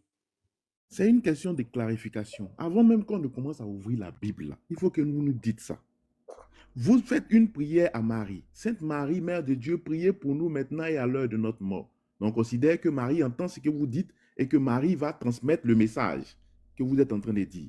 La première question que je pose, est-ce que Marie est omnisciente? Est-ce qu'elle sait tout? Elle peut vous entendre de là où vous êtes. Est-ce qu'elle est omnisciente? C'est la première question. La deuxième question, est-ce qu'il y a un autre médiateur entre Dieu et les hommes? C'est mes deux questions. Répondez avant qu'on commence à ouvrir la Bible. Et je vais rajouter une troisième question. Non, Je vais rajouter une troisième s'il question, vous pardon. plaît, ne rajoute pas, ça va, ils vont te plaindre, ne rajoute pas. D'accord, ok. Qui peut répondre? Je réponds rapidement à ça. Voilà, je réponds rapidement à ça. À la première question, je dirais que l'omniscience, l'omniprésence et l'omnipotence, ce sont des attributs qui sont réservés à Dieu seul. Marie n'est pas Dieu, mais étant sainte, étant dans la félicité céleste, elle est dans la vision béatifique. Et dans la vision béatifique, ces saints qui sont auprès de Dieu, Dieu peut les faire entendre par sa capacité toutes les prières. C'est ce qu'on doit faire, ambassadeur. Maintenant, ils vont aller chercher, ils vont aller étudier. Et étant dans la vision béatifique, Dieu, par sa puissance, leur permet d'entendre. C'est par la capacité de Dieu. Sinon, ses attributs sont réservés à Dieu. Maintenant, dans l'économie du salut, à la deuxième question, dans l'économie du salut, il n'a que le seul médiateur, le verset, vous ne terminez pas quand vous prenez ce verset, il n'y a que le seul médiateur qui s'est donné en rançon pour nous, Jésus-Christ homme. Bien sûr, on n'a jamais dit qu'un saint s'est donné en rançon, on n'a jamais dit que Marie s'est donnée en rançon. Dans l'économie du salut, c'est le Christ seul qui se donne en rançon pour nous, et en ce sens-là, il est le seul médiateur. Sinon, quand tu demandes à ton frère de prier pour toi, c'est aussi une forme de médiation. Tu demandes à ton frère de prier pour toi dans tel sujet. Et on parle de l'intercession. Et on voit plusieurs intercesseurs dans la Bible. Et Marie étant auprès de Dieu, elle a la capacité d'intercéder. Abraham pouvait intercéder. Moïse a intercédé. Josué a intercédé. Et la Bible nous recommande de prier les uns pour les autres. Et celui qui meurt en Christ n'est pas mort auprès de Dieu. Donc, ils ont la capacité d'intercéder. Voilà. Ambassadeur, si tu veux, vas-y. Et moi j'aimerais, bonsoir et bonjour peut-être aussi pour les autres. Moi, j'aimerais répondre par rapport, moi, je vais utiliser leur propre père. Leur propre père pour le répondre, parce que déjà, c'est leur père, ils vont écouter la voix de leur père. Le père de tous les protestants comme Martin Luther et aussi Jean Calvin, n'est-ce pas? On va écouter, on va lire. On va lire ce que, déjà de 1, tu as utilisé le mot béatitude. Béatitude signifie de ce que tu entres. Peut-être qu'eux, ils ne connaissent pas. Bien sûr, on va les faciliter la tâche, bien sûr, pour ne pas être malhonnête. La béatitude signifie que tu entres dans l'étreinte de Dieu, dans l'amitié de Dieu, à l'exemple d'Abraham, ainsi de suite, tous ceux qui sont trépassés. Et aussi, regarde ce que nous dit Martin Luther. On va lire un texte. Voilà. Dans le texte de Magnificat, en 1521, Martin Luther, le père des protestants, il nous dit, Marie, elle est à juste titre appelée non seulement la mère de l'homme, mais aussi la mère de Dieu. Martin Luther a compris cela. Maintenant, sur quelle base Martin Luther, il donne ses commentaires et ses citations en se basant sur les pères de l'Église. Pourtant, Martin Luther, il a déjà fait sa réforme. Mais il utilise quand même, nous sommes en 1521, il utilise les classiques, c'est-à-dire comme les classiques. Le temps. Maintenant, Luther, là, il s'est basé sur quel texte pour faire son il a dit, le frère ambassadeur dit qu'il s'est basé sur les pères de l'Église. Je veux savoir, c'est les pères de l'Église là sur lesquels il s'est basé. Et ambassadeur, c'est un frère que j'aime bien. Je veux savoir, ambassadeur, on est là pour s'aider, pour aider les gens qui nous écoutent. C'est lesquels pères de l'Église qui ont dit ça dans les évangiles ou dans les épîtres et que Martin Luther est venu reprendre. Il faut rappeler que Martin Luther, c'est un ancien catholique qui s'est rebellé parce qu'il a commencé à combattre la tradition catholique, le culte catholique. Donc, est-ce que tu peux nous dire c'est quel père de l'Église que Martin Luther a pu dire que Marie était la mère de Dieu et que c'est ça qu'il était en train de défendre? S'il te plaît, pardon. Tu me permets que je réponde? Oui, ambassadeur. Ok, merci. Et lorsque tu vas, je donne même la source, hein. Je donne même la source, comme ça tu peux aller vérifier. Dans le Wagmerer Osgabe, d'accord, tu vas voir là-bas que Martin Luther, il utilise la citation de Saint Cyril d'Alexandrie lorsque ce dernier, c'est-à-dire le père de l'Église, il utilisait contre les Nostérius, en disant que Marie n'a pas conçu un simple homme, quand je viens tout juste de citer, mais un homme qui est véritablement Dieu. C'est pourquoi elle est appelée mère de Dieu. car celui qu'elle a porté est Dieu et homme en une seule personne. En prenant la citation de Saint Cyril d'Alexandrie. Maintenant, parce que moi j'ai bien cité tout à l'heure, j'ai dit les pères de l'Église, je n'ai pas dit les évangiles, j'ai dit les pères de l'Église. Et là même, il y a aussi, mon temps il reste bien sûr, et aussi Luther, il utilise le concile d'Éphèse lorsque Luther lui-même, il rejette les nestoriens et adopte ce qu'on appelle la logique conciliaire. Celui qui nie, écoutez bien, c'est Martin Luther qui dit ça, celui qui nie que Marie est mère de Dieu doit aussi nier que le Christ est Dieu. Et je dis bravo à Luther. Moi, je dis bravo à Luther. Votre père a compris la Théotokos. Mais comment vous, les enfants du protestantisme, du fondateur des protestants, comment est-ce que vous n'écoutez pas votre père? Là, je suis seulement sur le Théotokos. Attendons tout à l'heure lorsqu'on va prendre ce qu'on appelle les statuts, lorsqu'on va prendre la prière des saints, lorsqu'on va prendre la Trinité et aussi la médiation. Moi j'aimerais juste citer Martin Luther, c'est votre père qui va vous répondre. Ce sont vos pères, Martin Luther et Jean Calvin. Ils vont vous répondre. Et je continue. Excuse-moi, il y a 2 secondes, excuse-moi. Vas-y, merci. La sœur eau précieuse, s'il te plaît, si tu me permets de récapituler rapidement pour qu'on puisse comprendre et puis on va continuer. Le monsieur qui a répondu à mes 2 questions tout à l'heure, la première question qu'il a répondu, je vais récapituler ça, mais d'un français simple pour que tout le monde comprenne. Il dit que Marie est je considère ça comme une maison, dans la maison où les saints et puis Dieu y sont. Et puis il y a un baffe là-bas, un baffe. Et quand nous les hommes on est en train de parler là, le baffe là ça sonne. Et Marie, comme elle est dans la maison aussi, elle entend. Elle entend bien ce qu'on est en train de dire là. Donc Marie peut entendre ça et puis elle va dire à Dieu, ah vraiment, il y a le frère Calvin quelque part là-bas qui est en train de parler, pardon, faut essayer de... Faites-le descendre, faites descendre Winner, faites descendre Winner, jetez son corps. C'est ce qu'il a dit clairement, de façon simple, que je suis en train d'expliquer ça simplement. Parce qu'il voulait utiliser les termes pour vous embrouiller. Il dit que Dieu et puis les maris et puis les saints, là, ils sont dans une maison là-bas. Maintenant, il y a un baffe qui est là. Quand vous, les hommes, vous parlez là, ça sonne. Et que Marie aussi, comme elle est dedans là-bas, elle entend. Et comme elle entend, maintenant, elle peut dire à Dieu, ah Dieu, il y a Saint Calvin qui est en train de parler là-bas. Pardon, il faut essayer d'agir pour lui. Tu es méchant même, tu es méchant. Donc, elle n'est pas omnisciente, mais c'est à cause du baffe là qu'elle arrive à entendre. Tu comprends? Maintenant, la deuxième des réponses, il me dit que, comme je lui demande que, est-ce qu'il y a un autre médiateur entre les hommes et Dieu? Il me dit, mais il n'y a pas un autre médiateur parce que celui qui a donné sa vie, c'est Jésus. C'est-à-dire, c'est Jésus qui est venu se sacrifier. Donc là, il n'y a pas quelqu'un qui peut se mettre au milieu des hommes et de Dieu. Mais tu as répondu clairement à la réponse. La question qu'on te pose, est-ce que Marie est un médiateur? S'il n'y a qu'un seul médiateur, pourquoi Marie devient médiateur? Pourquoi Marie devient médiateur entre Dieu et les hommes s'il n'y a qu'un seul médiateur? Tu comprends? Donc, je suis en train de résumer clairement. Vous avez compris. Je pense que les frères ont compris ce que j'étais en train de dire, ce que le monsieur a dit. Maintenant, on va essayer de répondre à ça. Ton temps est fini. 1 heure, ton temps. On va revenir à 0. Hein.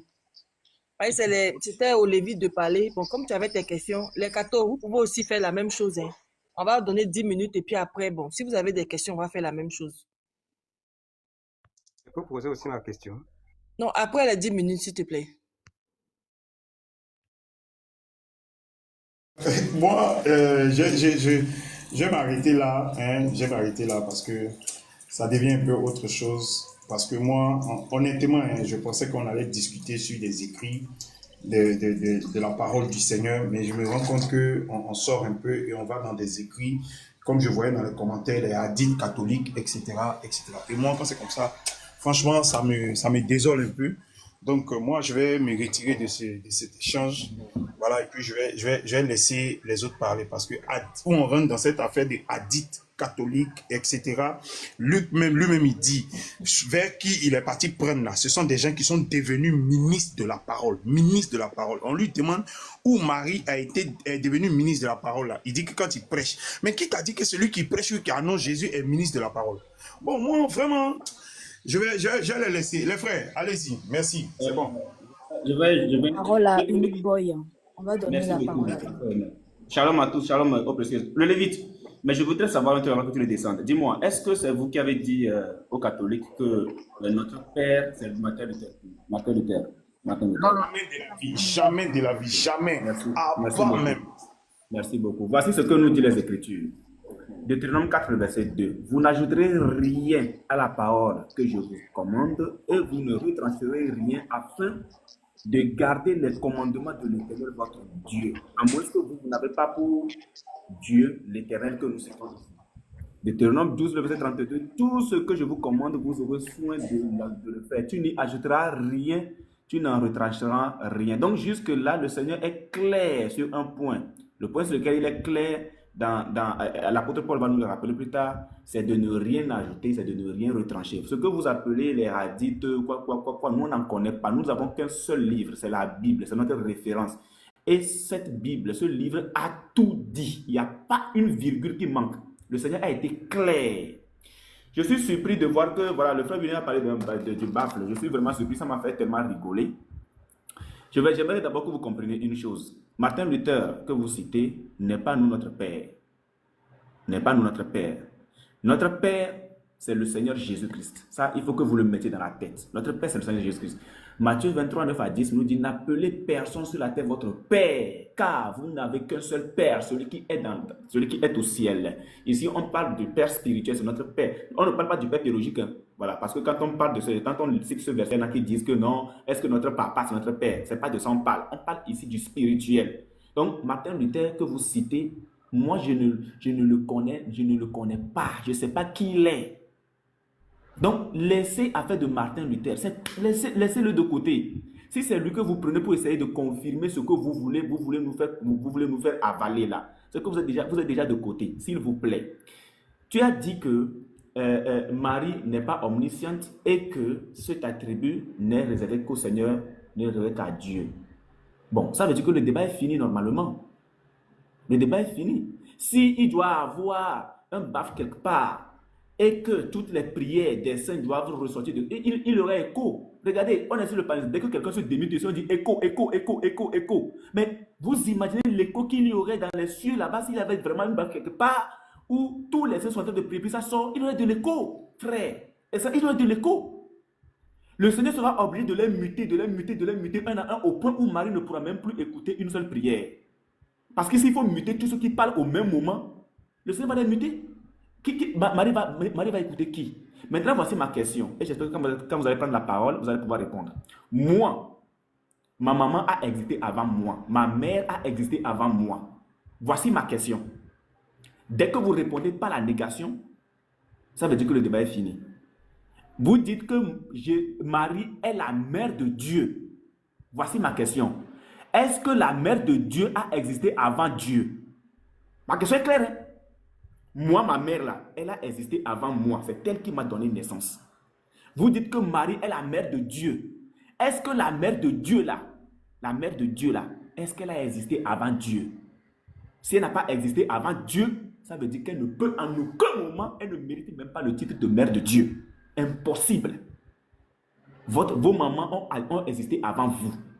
Est-ce que, je répète, parce que la répétition est pédagogique, est-ce que la mère de Dieu a existé avant Dieu? Voici ma question. La sœur eau précieuse, la sœur Emma, s'il vous plaît, faites le nécessaire qu'il réponde à cette question. Est-ce que la mère de Dieu a existé avant Dieu? Je m'arrête là pour le moment. Merci beaucoup. Et puis voilà, je pense qu'il reste encore quelques minutes. Vous comprenez? Donc, ce que le monsieur a dit tout à l'heure, vraiment, ça ne peut pas avoir de source biblique. Parce que le fondement de la foi du chrétien, c'est la Bible. Il utilise la Bible pour pouvoir baser sa foi. Quand le monsieur est en train de nous dire, Marie, parce qu'elle se retrouve dans la maison où Dieu est, elle arrive à pouvoir entendre les prières des gens. Il ne peut pas soucier ça avec la Bible. Ce n'est pas possible. Quand tu ne peux pas soucier quelque chose avec la Bible, il est préférable de ne pas le dire. Sinon, ce sont des interprétations personnelles, ce sont des fabrications, des imaginations que tu fais. La Bible ne l'a pas dit. Qu'il y a une maison dans laquelle les gens, ou bien les saints là, entendent les prières des gens et ils peuvent exécuter les prières. Non, ça n'existe pas. En plus de cela, 1 Timothée 2, 1 Timothée 2, 5 nous dit quoi? Nous dit que il n'y a qu'un seul médiateur entre Dieu et les hommes. Donc, si Marie fait partie des hommes, ça veut dire qu'elle est dans la troisième partie. On ne peut pas demander à Marie de pouvoir exécuter une prière vers Dieu pour nous. Même si entre hommes, on peut prier pour nos frères. Ça veut dire qu'on s'adresse à Jésus pour que Jésus donne le message et puis ça revient vers nous. Donc le seul médiateur à qui on peut adresser une prière en tant qu'homme, nous qui sommes en bas ici, c'est Jésus. Maintenant, puisque Marie est morte et qu'après la mort, il n'est donné qu'à l'homme d'être jugé. Après la mort vient le jugement. Donc ça veut dire que tous ceux qui sont morts n'entendent plus ce que nous disons. Si vous dites que ceux qui sont morts entendent ce que nous disons, vous vous rejoignez au kémitisme. Les kémites qui disent que leurs ancêtres les entendent. Pourtant, Jésus dit qu'il n'est réservé à l'homme de mourir qu'une fois, après quoi vient le jugement. Donc si Marie meurt, après quoi vient le jugement pour elle. C'est après là-bas. Maintenant, je ne sais pas où vous avez ramassé le fait que les saints prient pour les hommes. Sinon, montrez-moi le verset qui dit que les saints prient pour les hommes. Ça n'existe pas. Il faut arrêter de se fabriquer des choses qui n'existent pas dans la Bible. C'est ça le problème avec vous. C'est pourquoi j'ai dit depuis, moi je ne veux pas ouvrir la Bible pour rien. Je vais ouvrir la Bible après que vous ayez clarifié un certain nombre de choses. Si Marie est omnisciente, c'est-à-dire qu'elle arrive à faire la dissension, c'est-à-dire qu'elle arrive à départir les voix de tout un chacun pour comprendre que Emmanuel est en train de parler, Boy est en train de parler, et elle arrive à pouvoir transmettre le message. Si elle n'arrive pas à faire ça, la prière que vous lui adressez, elle est vaine. Parce que la dame n'entend pas. C'est la mère de notre Seigneur, elle mérite respect. Jésus pouvait dire à Marie, qu'y a-t-il entre toi et moi? Allez réfléchir là-dessus. Qu'est-ce qui te lie, toi et moi? Quand il parlait à sa mère, il disait femme. Je ne sais pas si vous comprenez les mots. Quand Jésus demande de pouvoir respecter Marie et tout ça, mais c'est le fait qu'on dise qu'elle soit la mère, qu'elle ait porté le sein de Dieu là. C'est ça. C'est ça qui va lui permettre de pouvoir être grand. C'est ça qui va faire sa renommée. C'est ça qui va lui donner cette reconnaissance-là. Frère Winner, s'il te plaît, pense à laisser une minute pour dire. Ok, il n'y a pas de souci. Donc, je vais chuter par là en disant que, puisque le monsieur a dit que Marie n'est pas omnisciente et que Marie n'est pas un intermédiaire entre Dieu et les hommes, le débat est terminé. On n'a même pas besoin d'ouvrir la Bible pour ça. Vas-y, frère, pour que tout le monde puisse. Ok, en fait, moi, ce que je veux, c'est qu'on ne soit pas en train de faire... on ne soit pas dans un trou noir comme le frère...